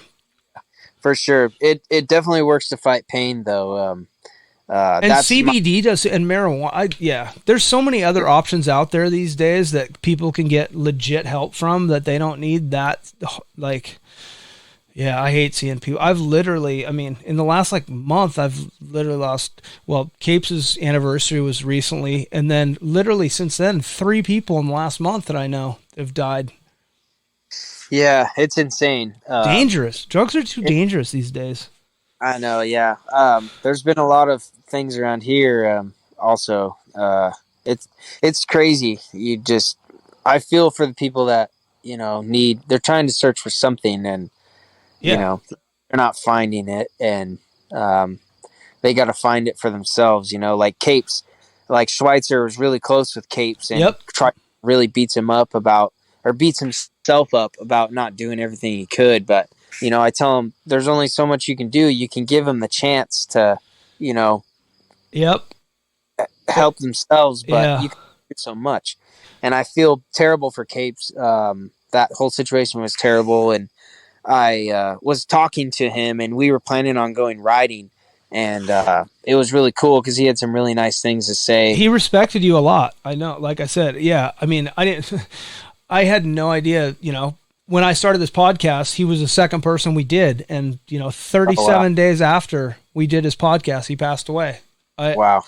I talked right around then. Like we were talking, and Schweitzer and him were talking, and Schweitzer saw him not that long before that. And he sounded pumped and stuff, but literally listening back, and again, maybe it was... I say, it was my early podcasting days. I think I was, trying to think about what am I going to say next? Or what, not just letting it flow or not, but listening back to that one, even, whatever, a month later or 2 months later, whatever, I do pick up things that he said or that he talked about that was kind of, as a fellow drug addict, he was saying the right things, but he wasn't saying the right things at times. Little triggers that was okay, he's saying that, but that, no. Why? That doesn't make sense. Why? We're doing the interview at 7:00 at night. He's like, I just woke up 2 hours ago. What? Oh, okay. Do you work? What? You look back and you're like, fuck, I wish I would have called him on it or something. I mean, yeah, but that's always your thought after. Yeah, no, I do. I have survivor's guilt. It is some, Yeah. Yeah, it's the worst situation to be in because you can't help but feel guilt. And there's always going to feel like there's something more you could have done. Yeah. Because that's what ended up happening. And it's sad. It's sad the times we live in now. And that's a harsh reality. Yep. But then again, it's time to, step back and look at your own life and be like, hey, what am I, am I doing the right things? Am I, and I do love me some drugs, but I don't, they're too dangerous these days. I like weed, it's plant. Let's go to the plant, Exactly. Mother Nature. It's Jesus. It's JC. It's my bro. Yeah. Yeah, I like to keep it calm. The party days are kind of behind. Weed and wine, right? Yeah, I go to bed pretty early these days. Amen. I try to get up with the sun, you got to be up with the times. Hey, you're a farmer, bro. Come on. You hear that rooster crow, you got to be up turning them crops. Yep, exactly. Making sure they're watered and happy. For sure. Hey, okay, so we need to get back a little on track and talk about.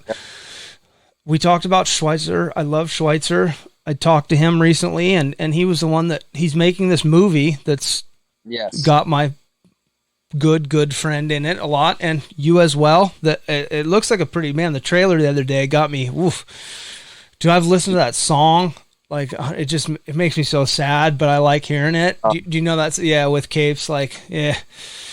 No, I don't know which song you're specifically talking about. I don't think I've seen that edit, but Schweitzer posted it on Instagram the other day or something, like a teaser for the movie. It was kind of around Capes' memorial thing or whatever. Some song I'd never heard of, but it was just like, about like going the distance and like, it was a good song. It made me think of Capes and.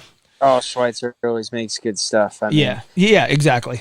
His stuff is the best. It's just not seen by everyone is the problem. Well, hopefully this one is, right? I mean, yeah, it's been a long time coming, so I'm hoping this one gets as mainstream as it possibly can. Yeah. Yeah, I'm excited for it because there's a lot of unseen footage in there. For sure. I think, during the anniversary of a year of Capes passing, like it kind of hit me like just reminiscent, like the people I've grown up with and the things I've been a part of, like how big it actually is, like taking a step back, look at like even this thing you're doing, coming up, like I'm probably going to be there. I'm excited to, like it's fucking history, like legit. It's a moment in time that if you're not there, you're not there, but it's a big deal. You know how many people raved about Evel Knievel for decades? And then, one guy, Capes came or there was a couple, there's just not a lot of people that do what you do. And you're in the top of your class and you're going for the record soon. Yeah, it's awesome. It's amazing to continue the legacy of Evel Knievel and just putting on a show and jumping and defying the odds. A lot of people wanted to see Evel crash, which I'm hoping that's not necessarily what they want to see, but a viewer is a viewer in my eyes. But it's really cool that Capes, he literally paved the way for me out there at Toes because I used his setup, and so without him jumping out there, I don't think this would have been. And I went out there and watched him jump when I was like in 8th grade, and at Huckfest, and I remember watching Huckfest. And we have a strange connection because my wife EWMX schools, right? Well, yeah, I got taught by Eric Wunsch. Stop it. I took his MX skills. Oh, I love Eric Wunsch. Yeah, we raced against him quite a bit too. Nice. But yeah, my wife's mother babysat Capes because she's from Whidbey Island. Oh wow. Yes, and so then small world, right?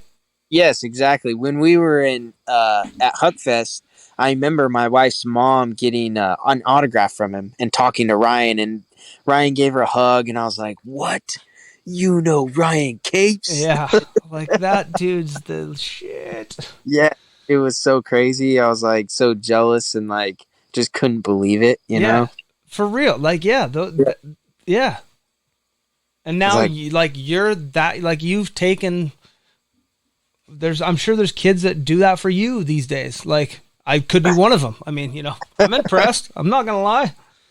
Oh, well, thank you. Well, this guy I met at Port Angeles, we were racing and we went out to dinner and their family was next to us. And they said that his family and friends that were there said that exact same thing. And I'm like, that just blows my mind, because I'm just, out there riding my bike and having fun. And I don't think anything of it. I'm just out there to try to do good and get some racing in. And it's nothing different for me, just normal activities.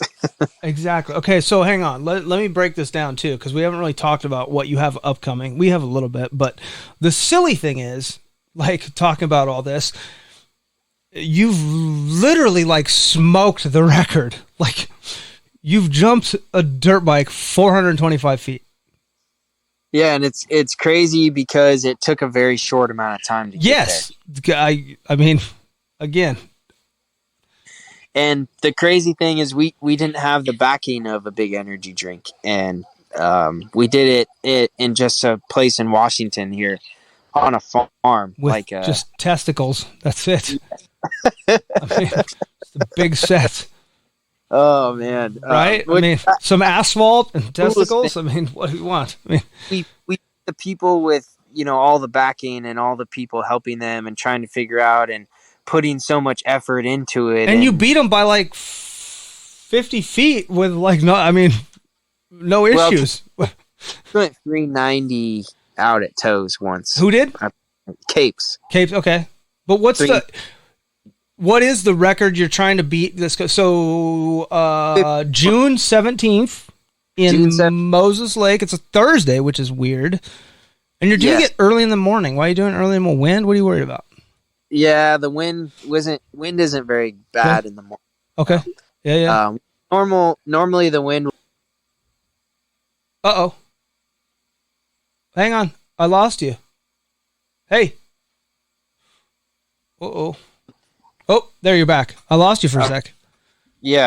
Thursday is press day for the air show, and in order to be a part of the air show, I have to jump beforehand to be in the practice. So Thursday is press day, so we're going to go for the record on Thursday and get the most press we could possibly get.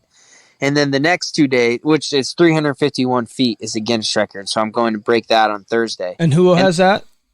Robbie Madison has that record. And that's just straight ramp to dirt? No trick? No, just ramp yet? Yep, ramp to dirt, 351. Okay. And you've already done 425? Yes. Okay. At toes, and it like 9 years ago now. Jesus, really? Wow. Yeah. God. Time flies when you're having fun, right? I mean, yeah, exactly. Yeah, that's exactly it. So then the next 2 days at the air show, I'm going to jump over an airplane. So then it'll be a world record jump over an airplane. So either I'm going to jump over the airplane both days, or we're going to put something else in there. So it'll be 3 records in 3 days. Nice. I feel like in that in-between time I feel like distance jumping has just stopped though, right? Like, yeah. Which is sad to me, because I think it's cool. I think it is. I mean, it does take a lot. Like, it takes a lot of, the footprint is not small to get the stage that you need required to put these massive things on. But man, it's like, if you guys have never witnessed a jump of this magnitude, it's super impressive. It's fun to look at the ramp and landing from a distance and just think like, wow, it's a simple concept. It's just, it's just making it weightless. Putting it there, Yep, exactly. I talked about earlier. I'm like, so I would rather, like, if I had a gun to my head right now and someone is telling me I have to either try. Like, I have a dirt bike and a gun to my head, and someone's like, you either have to do a double backflip tonight or you have to jump 300 feet. Yeah. I'm trying to send it 300 feet. I'm not trying to do double. No, there's no way. No, I can't backflip. Yeah. I'm just wicking it up and hoping for yeah. I'm going to try to overshoot it, hopefully. Yeah. We're going for 300. We're not doing a double backflip. I know that. No, I definitely couldn't do a double backflip. Yeah. No, not at all. I can't do a backflip normally, and but funny. I also don't really want to send it 300 feet for sure. Yeah. What's funny is I'm scared of heights. Makes sense. Makes sense. Well, I'm scared of falling off of something, and I'm scared when I'm not in control. Yeah, I get that. Yeah. Yep. So falling off of something like a Ferris wheel scares me. I don't like that. I don't like Ferris wheels at all. Those are stupid, and they wiggle too much. Hey, yeah, you don't have to convince me. Anytime you're at a carny show, it's a carny. Like, I'm wondering, how much meth did the guy that put this thing together do? And are the bolts tight? Like, what is this guy? Yeah, like, I'm putting my daughter or something on this. Like, what? Yeah, it's always scary. Yeah. But 99% of the time it works out, but I always have those thoughts in my head like, what's really going on here? Yeah. But the distance jump, I'm not going to start out at the furthest distance, it's a closer distance to start with. So I like that idea. I recommend that. I endorse that. I'm good. Yeah. I'm not just going just going as fast as I possibly can, I mean, you've been practicing, I'm sure, like some, I mean, you're not just going out and it hasn't been 9 years since you wicked it up, right? No, I have ramp in a couple years, but no, yeah, I'm going to practice. What's the setup going to be? It's going to be ramp to dirt or? Yes, it's ramp to dirt, and I have a brand new asphalt run-in. Quality Paving out of Moses Lake. They sponsored me the asphalt and laid it down for me. And then Tomer Construction, who's a local construction company, brought their D10 out and pushed me up a giant landing. There you go. It's already all built. It's built, yes. Nice. It's coming soon. I keep thinking, I'm like, fuck, yeah, wow, it's gonna be here before you know it. Yeah, it's like 3 weeks away, June 17th. Yeah. You pumped? You excited? You ready? Yes, I am excited. I'm excited to hit this ramp because the last time I hit it, it felt amazing, but then I quickly crashed after that. So it was like the most bittersweet ramp hit I've ever had, where it was like, wow, that's awesome, and then just like, oh no, why? Do you have any, I mean, do you want to talk about them? Obviously you want to break the record that day, but do you have any like tentative goal? Do you want to try to go 425 again? Do you want to try to break that? Do you want to go 400? Do you have anything in your mind that you're thinking about, or? No, yeah, the landing is there to stay, so I plan to continue to push this thing for quite a while and keep doing it at the air show at the very least, if not more than that. If someone wants to film, I was trying to get an X Games deal, and I don't know if they will, but if somebody wants to shoot a world record some other time, I wish X Games would like get. Even, Madison, even Enslow, like dig up some of the, and like do what, I don't care if it's 250 feet, like do a distance, like, first, second, third. Yeah, I love that idea. I get it. The footprint. Yeah. Together a jump off, but it didn't really work out, but yeah. No, that would be cool. If both people could make some money, that would be awesome to blow up dirt bikes in some aspect. That's what I was hoping for, and I was gonna work with the Nitro Circus at one point, and then they kind of went a different direction, and I had the dealing with Monster, and I had to go to Talladega to do that. So now in Moses Lake, that's just 20 minutes from my house. Is Monster not interested? Did you hit them? They're not into this one, or what? Like, I haven't talked to them. No.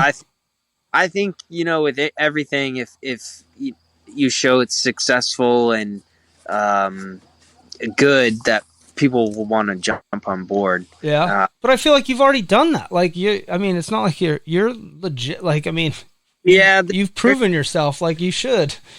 You need a show to do it for, and that's the other thing with the air show is that they gave me a venue and they gave me a show to do it for. So at the very least, I have that. And that property's locked in for what? Like you have that as a practice facility or like a Grant County International Airport, and it's there to stay and it's mine to use. So they plan to have me jump in there for years to come. And my goal when I jumped 425 feet was to jump 500 feet. So I want to jump 500 feet. That's my goal. There you go.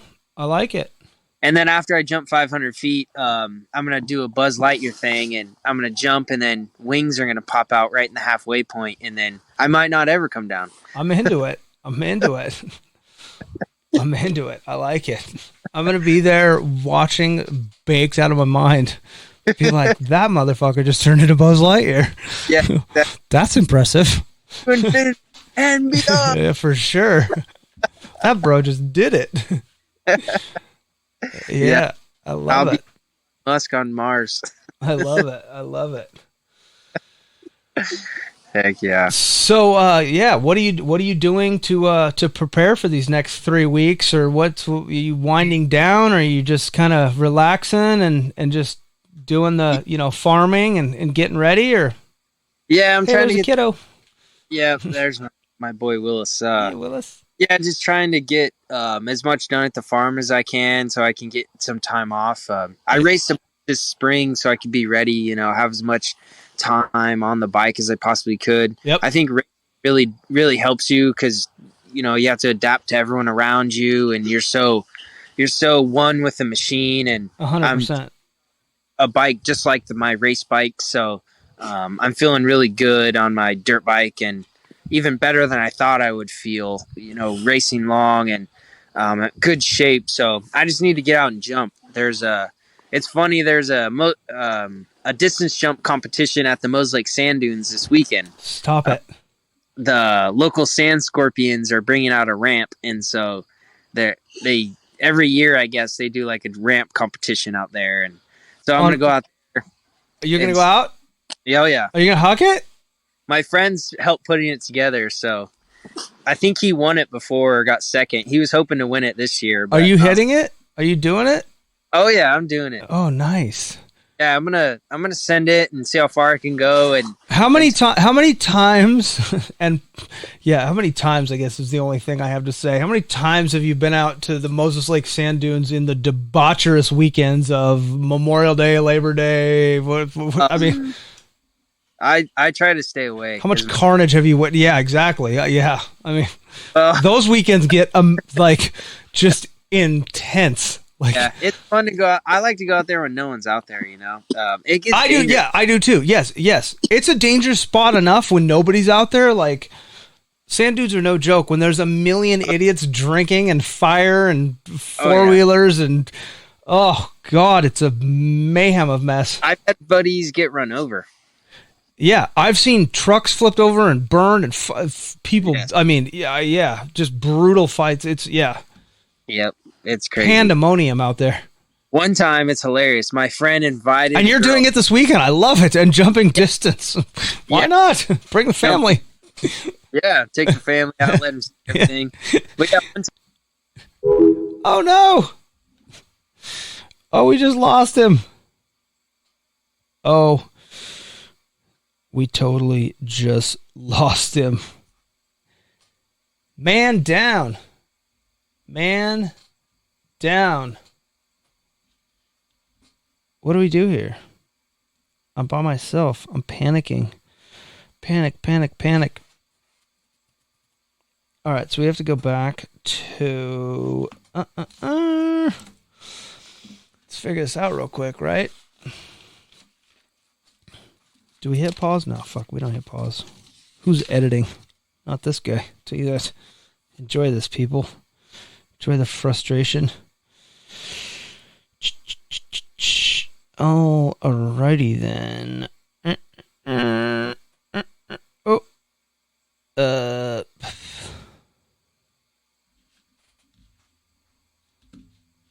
All right, here we go.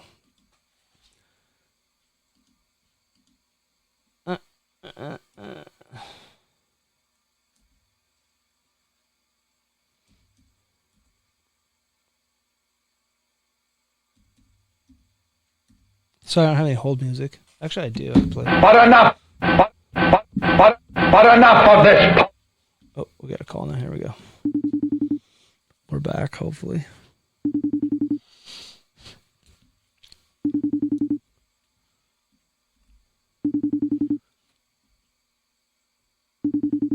Oh, Lordy. He's ditching me. He's done. He did not like the interview. Oh. This is what happens with Moses Lake Audio.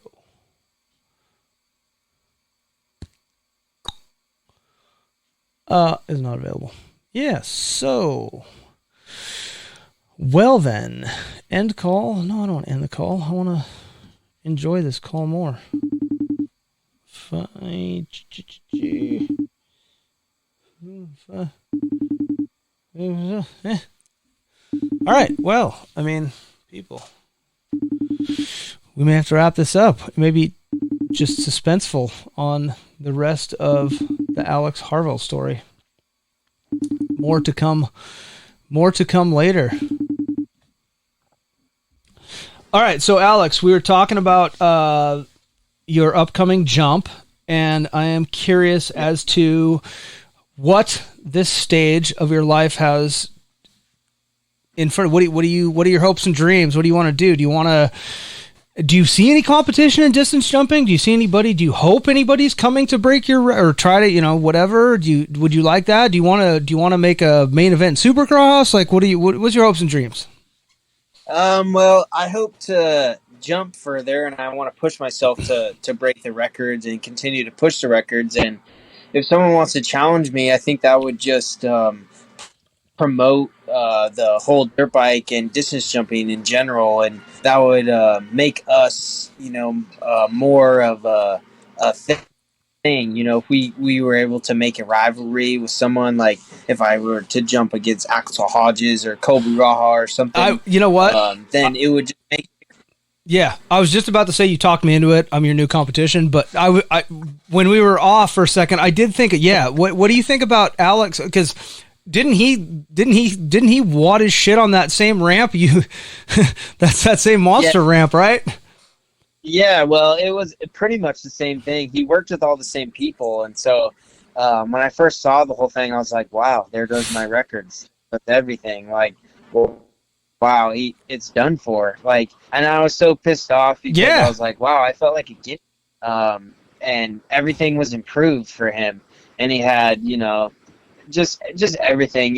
It's tough coming from my background. Yeah, small town kid. He's Southern kid. Yeah. No, I get it. And bitter. I would be too. Like, this guy just stepped in and took all your thunder that you've been working for 5, 10, your whole life, whatever. Yeah, I get it.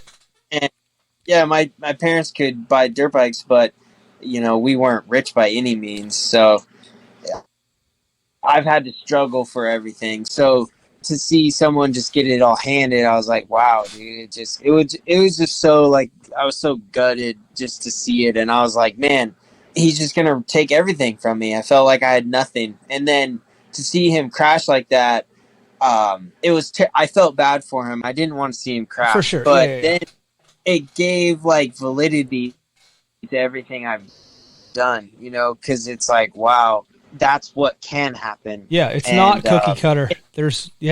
No, and that made me feel so much better about crashing at Talladega also, because it's like, okay, I shattered my heel, but in the grand scheme of things, it wasn't that bad in what could have happened, you know. And looking at his jump, he landed on the perfect part of the landing, the sweet spot, and he crashed, landing in the sweet spot.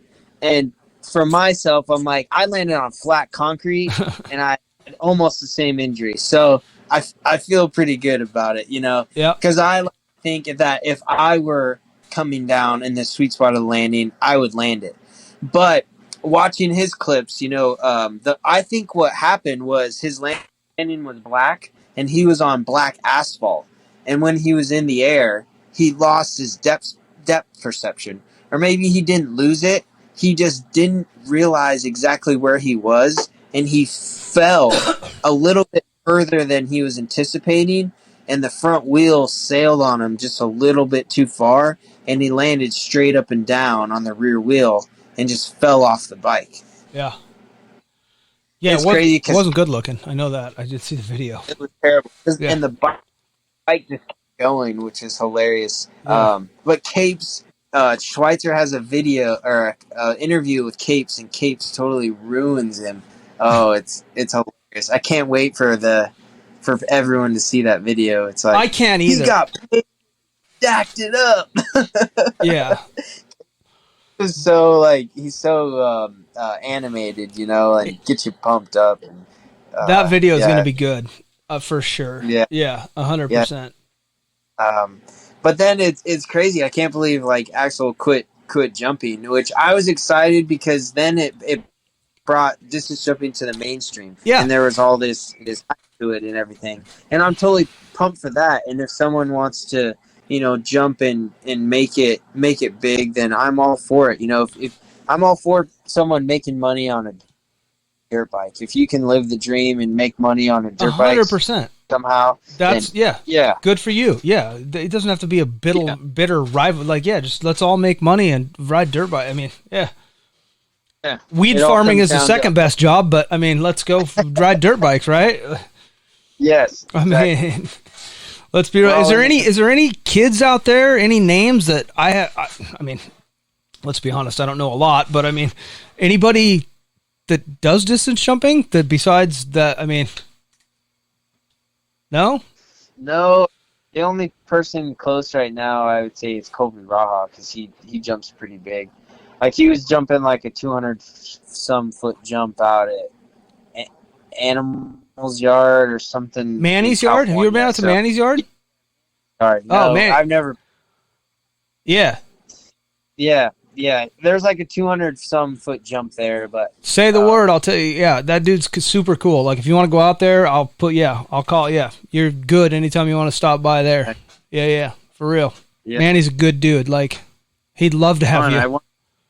I want to get down to California and do some more riding, but I don't know when. Washington Winters. Yeah, well, Hangtown. There's a race at Hangtown in September. I'm thinking at the end of the summer, all the dudes will be hurt and stuff, and maybe I could get that. There you go. Hey, I like your thinking.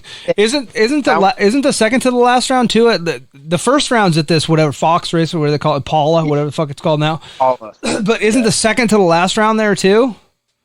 Yeah, and then Hangtown. Okay, so back-to-back weekend. Yeah. So the last two rounds are California. I haven't looked at the schedule super good, but yeah, you should go down for that. Hang at Manny's, do a little outdoor. I like that plan. Yeah. I think in the fall it'll be kind of right before we do harvest for outdoor, so we might have a little bit of downtime. And my homie that works with me, Cody, he wants to do it too, and so he wants to use his pro license. So either way, I could race it, and if he gets his license, he can race it with me, or he can race A class. I can come over and smoke all your guys' crop while you're gone, if you're interested. I mean, if you need someone to watch it / smoke it, I'm your guy. Yeah, somehow it just gets burned. I don't know what happens to it. Happens, sorry. Yeah, quick, burn it. Quick, set it on fire. I don't know what happened, guys. You were gone for a week. What do you want from me? I don't know. No, we have way too much. You can burn it all, I swear. Don't tempt me with a good time. Stop it. Give me a challenge. No, it's not humanly possible. Too much. All right. And I would have told you 425 wasn't humanly possible, so touche. Right. Well, I mean, you know. What's that? It's thousands of pounds. Yes. Hey, I like it. I'm up for a challenge, bro. I'm not saying I'm not. You could consume it, but it would just take a long time. You would go in a coma. I mean, I like comas. Yeah.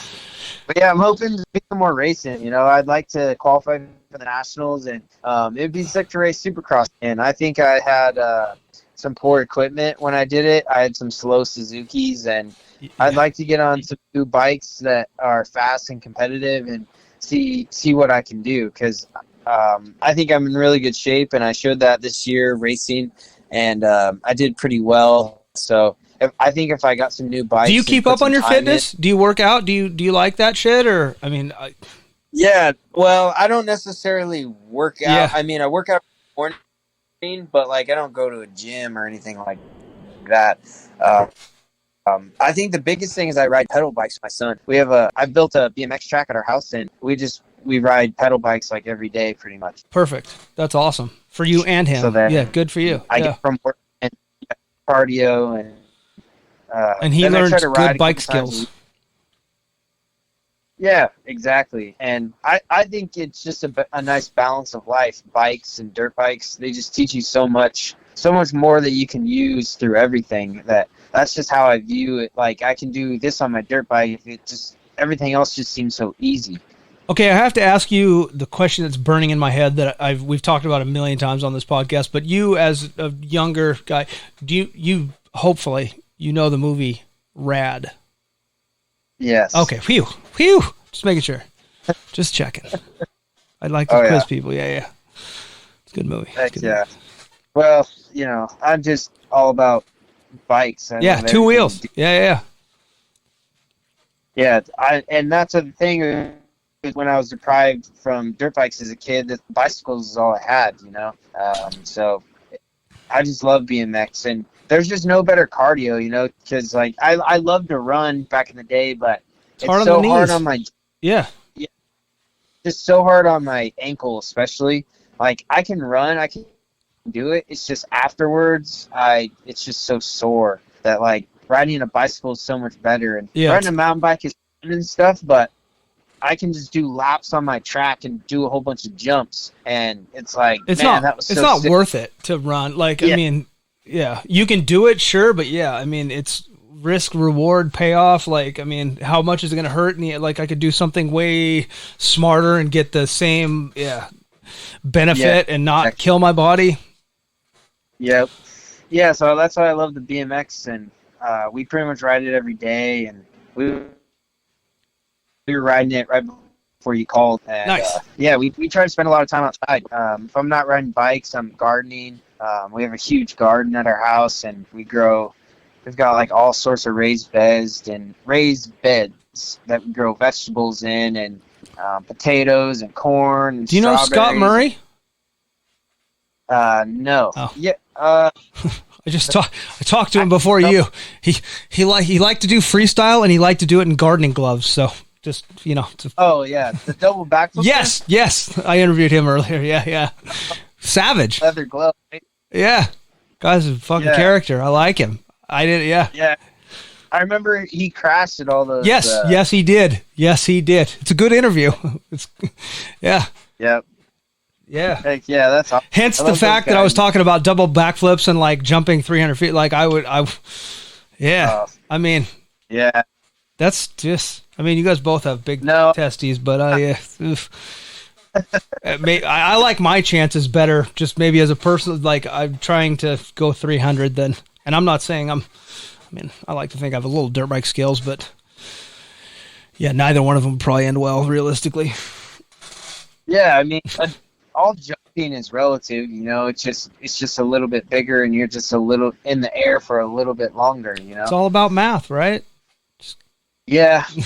Well, I mean, it's all about flying the bike. It's all, you know, you got to feel it. No, for sure. On the big jumps, like what Axel did, the front end wants to come up on you. No, you guys literally fly the thing, whether it's brake, throttle, like you have to adjust it in the air of what you're doing. I know. Yeah, I don't downplay. Yeah, I'm so excited to. Yeah, I mean, I'm 90% sure I will be out there hanging out with. Again, I've talked to Schweitzer a couple times. Like, hang out with him. You come see your jump, like whatever. Out to dinner after or before, whatever. Yeah. I'm excited. It's going to be a good day. You're going to break a record and be the fucking man. Yeah, it's going to be fun. There's it's a new era. Lots of wheelies. I'm gonna do it a little different, where I'm not going to just do one jump at a time, or like one jump and then I'm done. You know, I'm going to start at a close distance, and everyone's going to get to watch me move the ramp back and push it and go as far as I can. I like that. Break the record. So you're gonna see the progression of it, and you're gonna see multiple jumps at multiple distances until I get there. You have obviously, I'm sure I don't have to tell you anything. You have a good team of people that have, you know. Yeah. Because while you're on the like, I mean, moving the ramp is a big deal. Like, you know, I'm not telling you anything you don't know, but yeah, you have a good team. I have some good ground there. You know, we're on asphalt, so there's not too much to be done with the ramp, you know, as far as just lined up, you know, and like, you know, pulling it back the right distance, making sure it's all set. It sounds like you have a really nice big landing. Yes. How much dirt is it? Do you know how many yards of dirt is it? Just massive. No, I don't. Yeah. It's enormous. I can't wait to land on it, because I feel like it's going to make it seem smaller of a jump than it is. So I'm excited for that, because it's bigger than the landing I used at Toes. There you go. That one was really big. So. And this one's bigger. Yeah, I'm pumped. The ramp's bigger, the landing's bigger, so everything's bigger. So I'm ready to go big along with it. For sure. What bike are you on? I'm on a Suzuki 450, believe it or not. Yep. The giant that it is, you know. What year is it? It's a 2017. Yeah, you like it? It's good. It's geared to go. Suspension's good. EVO. What are you doing? Yeah, no, the Dan Moore will always do my suspension. I love it. Yeah, it's all set up. It's the same motor I bought for Talladega to use there. So Okay. I've never gotten to use it. I've been saving it since then, pretty much. So it's pretty much like a brand new bike, and it goes super fast. So Stock I'm tranny? No, the motor was built for Malcolm Stewart for Supercross, actually. Okay. And then Malcolm want to pay for it. So then Twisted Development just had this motor sitting there, and the motor I was having built wasn't built in time. So then they had me buy this new one, or the Twisted Development motor, and it was like a full factory motor, just thrown right into my bike. And yeah, that's what made it go so fast. I couldn't believe how much power it had. The front end just wouldn't stay down. I couldn't help but wheelie it. I needed to put some like lead on the front fender or something, like keep this thing down. Yeah. You know? What gearing do you have? Stock, or are you? No, I think it's one up in the front and then a 46 in the rear. Okay. Yeah. I like it. What's the Yeah, do you have a estimated at least goal mile an hour that you're taking off the ramp in? What's the 100 plus? Yeah, 96. 96. It'll be about 96 for 350. Whew. Yeah, not too quick, you know. Not just under 100. Yeah. I like it. I like it. Like I said, I'm excited. I can't believe too, just finding out, this news and like putting this whole thing together, and like, God, it seems like it's approaching fast. I'm like, oh man, we're doing a podcast. I'm like, it's weeks away. Like, yeah, it's going to be here before you know it. It's coming up quick. I'm excited because I'm kind of transitioning from my motocross bike to just to riding full-on jump bike. Yep. I'm excited this weekend because I'm going to send it out at the dunes, so that'll kind of start my you are my jump bike time. So I'm going to be just riding that thing, which that thing's so fun to ride. It has so much power. It's insane. And once I rode that thing, I was like, how could I imagine competing against something like this? Because it's just insane, the power. Okay, so help me out here. This is just going to be a conversation between me and you because nobody else is going to understand. But Moses Lake, the geography, where is this ramp at? So when you come in, like they've got like the lake. There's the big hill climb. There used to be that road jump with the power lines, and then you can go way further on the other end. And there was kind of like another. You know what I'm talking about? No. There's never been a track in Moses Lake. No. Just the dunes. Like when you come in on the road, there was a big road jump. Like down, you could come like way down by the lake. You could get a run. It used to jump different directions, I guess. And then there's that big hill climb, like kind of on the other side. It's all kind of right tight. And then if you go like a mile down the Moses Lake, there's kind of another area. I mean, people camp all along there, but on the other, there's like a rock quarry at the other end that kind of had a big step up thing back when I used to ride 100 years ago. Yeah, it's closer to the entrance from the rock quarry side. Okay, there you go. Right as you get into the dunes, and it's like the biggest dune that's right there, and they have the sand drags. The sand drags are going to be like at noon, and then they're going to have the jump competition at 2, I think. And the ramp is like at the beginning of that dune, and then you land on like the top of it. So it's not that good of a landing, but yeah. What's the distance? I'm not quite sure. Whatever. All I off of is my buddy's video from last year, and it's just a ramp on a dune. I love it. You just gotta hit it fast. That's how Metzger learned the backflip. I mean, yep. It's just a basic concept, and it's awesome. Yeah, you'd like to think it's halfway safe. I mean, it's sand, right? You're just jumping in sand.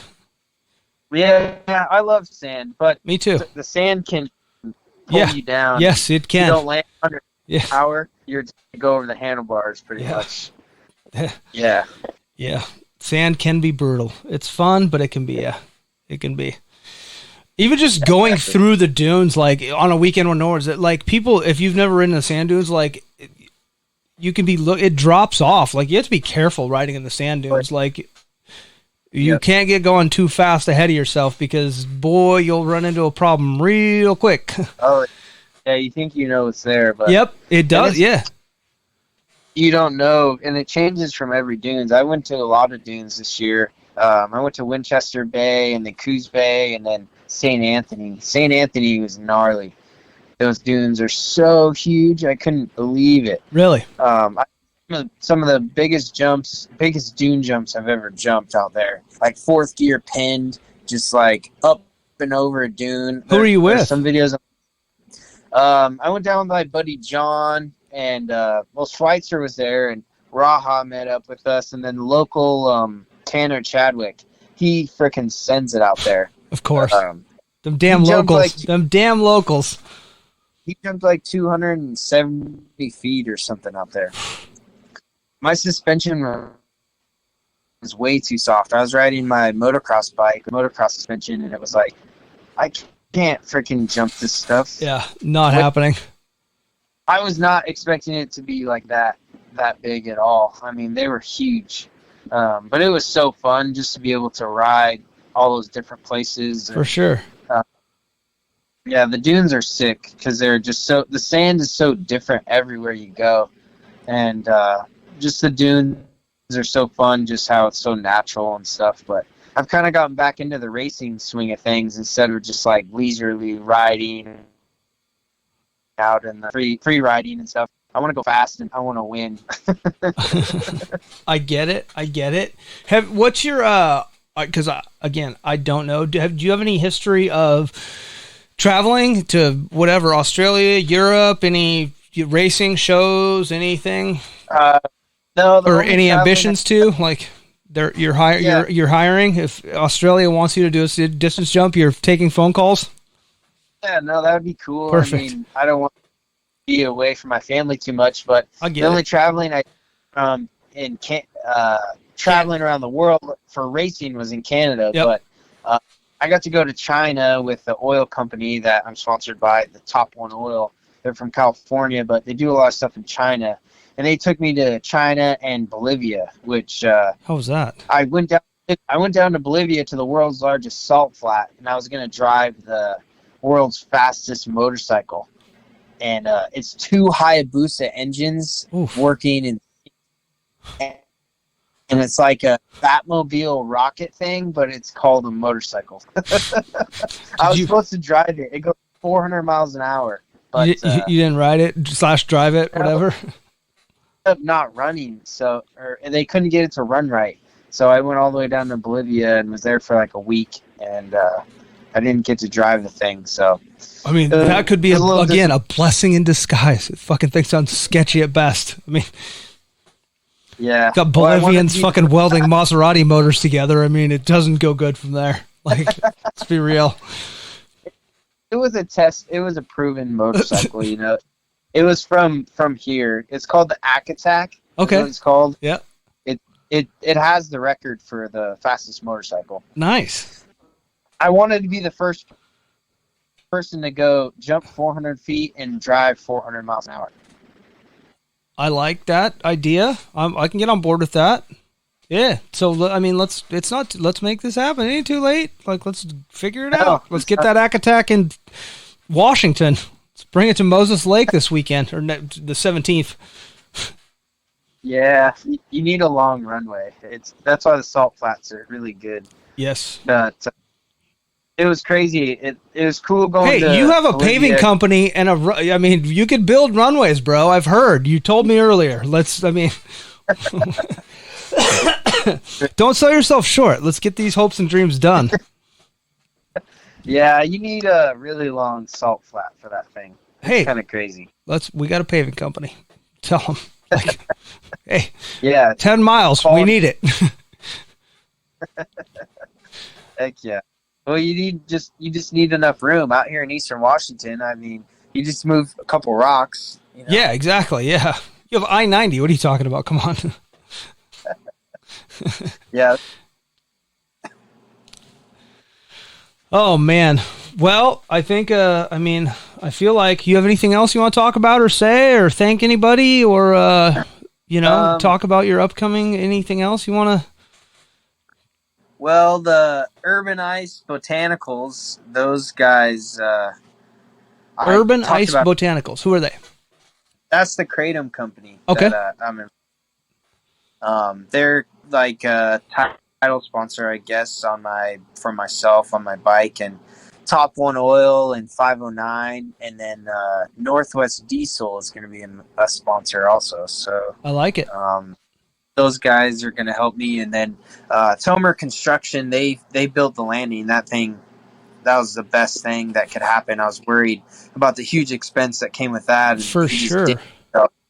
And then the paving, it's pretty amazing. I have the whole runway and quality paving that. So, I've got some cool people behind me. In 509, they hooked me up with gear and helping me with some content stuff to get all my videos out there from the record and everything. And it does take a team, doesn't it? I mean, you may be the talent, but it takes a team to put this whole thing together and get it off successfully and promote it the way it should be, and see success the way you should and deserve. I mean, well respected and deserved.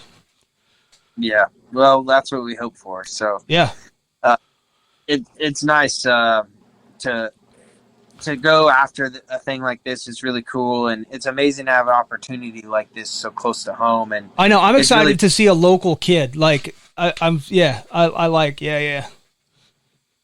Heck yeah, it's amazing. The communities kind of come together to make this thing happen, and we all want to see it go down. So it's awesome. I appreciate the people that are helping, and the people in the community helping, and everyone at the Moses Lake Airport that is making this happen, and everyone that's at the Moses Lake Air Show.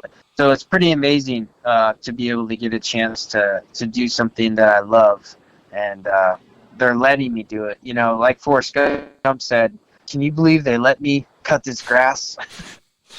Exactly. And I really feel in my heart like I feel like the timing is right. Like this is the time. Like I think it's I'm excited Schweitzer's coming up. I'm excited you're doing this. I'm excited for the movie. I'm excited for the whole bigger picture, just everything. I'm excited for the whole deal. I was pumped to read about, your press release, whatever, a month ago, whatever, to see this jump and hit you up and get you on the podcast and talk to Schweitzer and get him up in Washington again and get this thing knocked out and film it and get it on wax and put it out there for the masses. But hopefully there's lots of people that actually show up in person and witness history. Yep. It's amazing. Yep. Like for real. It's sure. Yeah. Like I said, I've recently thought back about things I've done in my life and like kind of, it's a big moment. Like it's cool. Yeah. Well, thank you. I appreciate that. It is cool. It's exciting to do. So I'm fortunate to be able to get the chance to do it, and I feel obligated to push myself to make it happen and do what I want to see done. It's great because I've had all these pieces. I've just been sitting all these pieces to the puzzle, this dirt bike, the ramp, and all I've needed is a landing and a place to do it. And now I have those things. So, it's awesome. I'm excited, and I'm just so revigorated on dirt bikes. Like this whole year has been amazing for me just in racing. If I just had that, I'd be pumped. Good. Let alone good for you. Yeah. So I just love dirt bikes, and I'm just at a great place in my life, just working and with my family, and just in general, all around. I just feel really great on the motorcycle, off the motorcycle. So it can be a better time for me. Like I said earlier, I don't I don't know you that well. I do know who you are. I've followed a little bit of your career from an outside perspective. You're younger than me, but I appreciate you representing Washington, and I have full confidence in you and your abilities to rep the state and yourself and everything you stand for and your family proud. Like I mean, yeah, I know you're an amazing athlete, rider. Like I have the utmost confidence that you're going to crush this June 17th jump and go wherever you want to go from here. I mean, I think the world is your oyster, I believe. You still got hours in the clock left, kid. Yeah, well, that's the way I see it. Age is just a number, and for sure. I feel like I'm just wiser with experience, and just know how to do things smarter, not harder. And yep. Better equipment, better, some little better training, Yeah, exactly. So I'm hoping to, win a pro motocross championship, just like Zach Osborne. I like it for sure. Hey, it can happen. It can happen. Who'd have thunk that story, right? I mean, if you know that story, who'd have thunk it? For real. Like, it doesn't happen. No. It doesn't happen. Especially at 32. Yeah, it doesn't happen. The story doesn't happen. Like, this, No. But it does. It's just, get it. Yeah, that's why I feel like I've got a resurgence into motorcycles now that I just feel like I've done so well with what I've had, limited resources I've had. So I'm excited to get, invest in some dirt bikes and stuff for this following year and keep racing, because I want to do the whole Northwest scene again, like I did this year, and I don't know, maybe try to do a couple nationals or so. For sure. Then, it'd be sick to do Washougal and maybe Hangtown next year, and then if any Supercrosses are close, I'd like to try a Supercross or two. I got good at the whoops my last year, and I think if I just can get the whoops down, I think I can qualify. The whoops are a motherfucker, I'll tell you that right now. Oh, yeah. As a non-athlete fat fuck that has gone through them a time or two, they're not fun. Like this, people, I'm sure most of the people that listen to this ride, but it's just, it's so hard. Like, people make it look easy. It's not easy. That's intimidating. It's hard to grab fourth gear and then just go for it. And just like, okay, put your front tire into that thing. Yeah, commit, bro. Oh, really? That's all I need to do? Okay. Why didn't you say that fucking 20 minutes ago? Just commit. All right. Racing in Arizona at that Phoenix Stadium, whatever the heck it's called. They had the longest whoop section ever there when I was racing in 250s. Was it Bank One ballpark, or did they ditch that stadium? No, the brand new one, the University of Phoenix Stadium, the biggest one they have, indoor, biggest indoor. But they had the whoop section that was like the whole length of the floor, and I got through it a couple times, and I remember a couple guys were like, "Dude, you were crushing it in the whoops." And I was like, "I was?" And they're like, "Yeah." You're like, "I didn't feel that." I was surviving. Yeah. Yeah, they're brutal. But they're crashing them, of course, so, they're tough. It happens. You can't miss to the best and the worst of people. Yeah. Shit. All right. Well, it is getting late, and man, I appreciate you taking the time to get on the show tonight. I'm glad the timing worked out perfect. I feel like we got a couple weeks to promote this thing and get some people. If you're in the Washington / I'm in Seattle, it's like, I don't know, a couple hour drive for me. I'm gonna make it out there. Cause it's gonna be a piece of history, and my guy's gonna crush this thing. Hopefully, crush 425. Who knows? Well, I will in due time. In due time, baby steps. We don't want to put all our eggs in one basket. We want to get paid, motherfucker. Hey, Red Bull, Rockstar, maybe Monster. You fucking missed out on an opportunity once, but let's step somebody up and get some money in this kid's pocket, right? Yeah. Where are you guys at? Alex Harvill, he's setting records. Come on. Yeah, my biggest problem is I don't have a big social media following, so I hope that will, this jump in getting on the internet will help. I'm not that big of a fan of the internet. Social media, not really my thing. But it's a necessary evil. So I'm trying. I'm in the same boat as you with this podcast. Like, it's because I didn't grow up that way. Like, and yeah, it is a necessary evil. I need to be better at it. I need to do more. But it's not something I enjoy. It's not something I understand. It's not something I know. So it is. But yeah, we all need to be better. Just but realizing that and figuring it out and doing it. Like, yeah, you have the talent. Just reaching the people and yeah, you get it. You got it. I just got to do more on that side. So it's tough. Technology isn't my best suit. So I need to get, more content up there. So I'm working on that. And Roger. Doing some jumps will help me with that. Yep. Well, hey, that's the future. It's coming up really fast. And hopefully it's a good 2021, 2022 for you and your family. And yeah, some big things, some new records, just pushing the distance and distance jumping. It's crazy. Like Evel Knievel said they didn't think 300 was even possible. And my guy here's already done 425 non-officially. So you be the call. You can watch it on video if you YouTube it, but it's not official. He didn't really do it. Just smoke and mirrors. Smoke and mirrors, right? Yeah. Yeah, until now, I'm going to push the distance a lot further. I know you are. I know you are. I only went that far, we went that far and then I stopped. So yeah, I have a ramp designed to go further. So I only see myself being able to go much further than that. Who knows? Maybe I'll be able to go 600 feet. But, I know. That's what I feel about your distance jumping career. I feel like you got into it and just realized it was easy to you and a niche and effortless or, not that I'm saying it's effortless, but you really picked up on something here because you've pushed the limit fast and far beyond. A lot of the big names that were trying to do it before. You're the new kid on the block.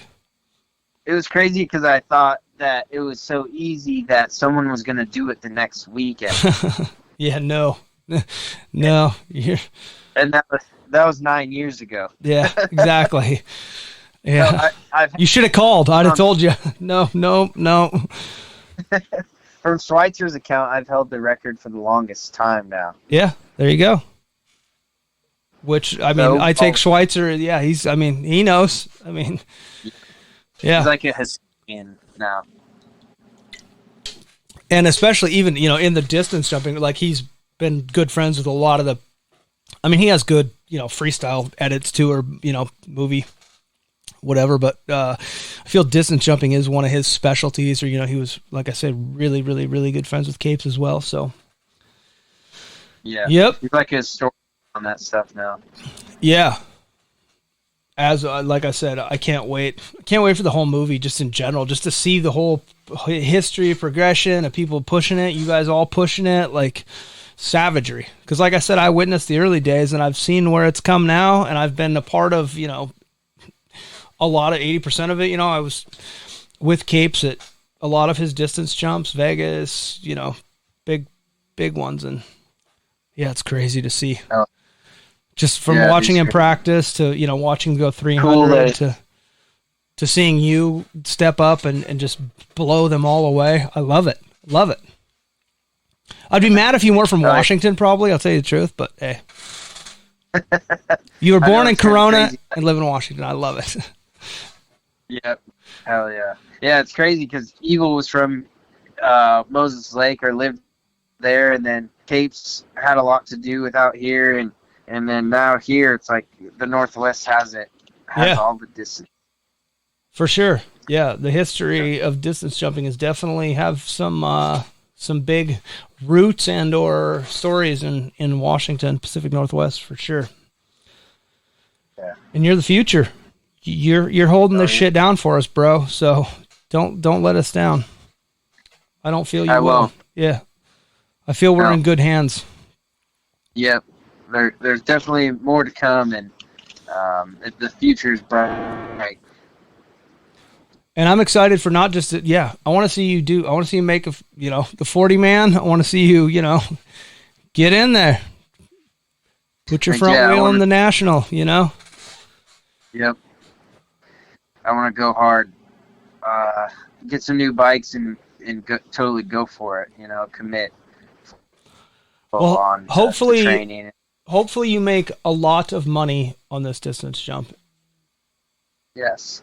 Well, it'll get my name out there and show I can still do what I've always planned on doing. It's just taking some time. It's been dead for a while. I mean, realistically, but hopefully we get this out there, this footage, this record breaking, and hopefully it rattles people and riles them up. Hopefully Madison says, "Oh fuck, I want to, try to break, oh, this kid just broke my record." All right, well, I'm still Robbie Madison. Let's see what this kid's got. Yeah. Yeah. Yeah, you never know. I love a good competition. I mean, it's crazy what they're doing in the medical world. I heard they just put a pig heart in a man. Oh, hey. He didn't live, but they put it in him. It's crazy what they're doing. Yeah, no, for sure. 100%. It is crazy what they're doing. Nothing surprises me in the medical world. Realistically. Yep. Yeah. That being said, dude, I super appreciate you coming on the podcast tonight. It is getting late. I know you have a family and you got to put the kids to bed and the wife, and I don't want to get in trouble with your family. So I will let you go. Sorry we had a little issue in the beginning and in the middle, but hey, we got through it, and man, you were solid. It was fun. I'm glad I learned the story. Like I said, I didn't know a ton, but I did a little research, and I knew who you were, but I liked it was a good talk. Heck yeah. Yeah, it was a good one. For sure. Too bad Greg couldn't make it, but we didn't miss him fucking for a second, right? I mean, fuck that guy. Yeah, I miss Crater. How I passed him at Horn Rapids, and I was like, wow, I beat Greg Crater. He told me he remembers you like hole shotting a lot and him having to fucking pass you or something. I'm like, did you? I don't. No, I said. I don't know that. I remember that actually. I did when I first turned pro. I got hole shot or did get good starts, but then later I wasn't a good starter. So yeah. See, confidence. You were piss and vinegar youngster. You're like, yeah, I'm pro. What do you guys got? You were launching it, and then you're like, I'm just another guy. Eeyore going out. Yeah. See, you got it. That was a big thing this year. I was like, I know if I can get the start, I can win this. Yeah. And then I did. I got the start, and then I freaking held it, and it felt so awesome. So I want to do that some more. Just hold the start, and hold the whole thing, and that's what I want to do, and so that's what I'm after. I wish you all the luck in the world, and you're a fellow Washingtonian. I will. I'll see you around. I will. Pretty sure I will be out at your jump, hanging out somewhere around. So yeah, I'm sure I'll see you then, and say what up, and hopefully hang out. Maybe have a drink or a smoke or something, and enjoy some amazing weekend, amazing day, whatever it turns into. I'm pumped. I'm excited. I hope there's tons of people there, and it's the best for everybody. Yeah, for sure. Same, definitely. For sure. Okay. Cool, man. Well, thank. Yeah. It was fun. I'll be in touch. I'll probably hit you up before that, just say what up. But yeah. All right, buddy. Okay, thanks, man. You have a good one. Yep, you too. Night.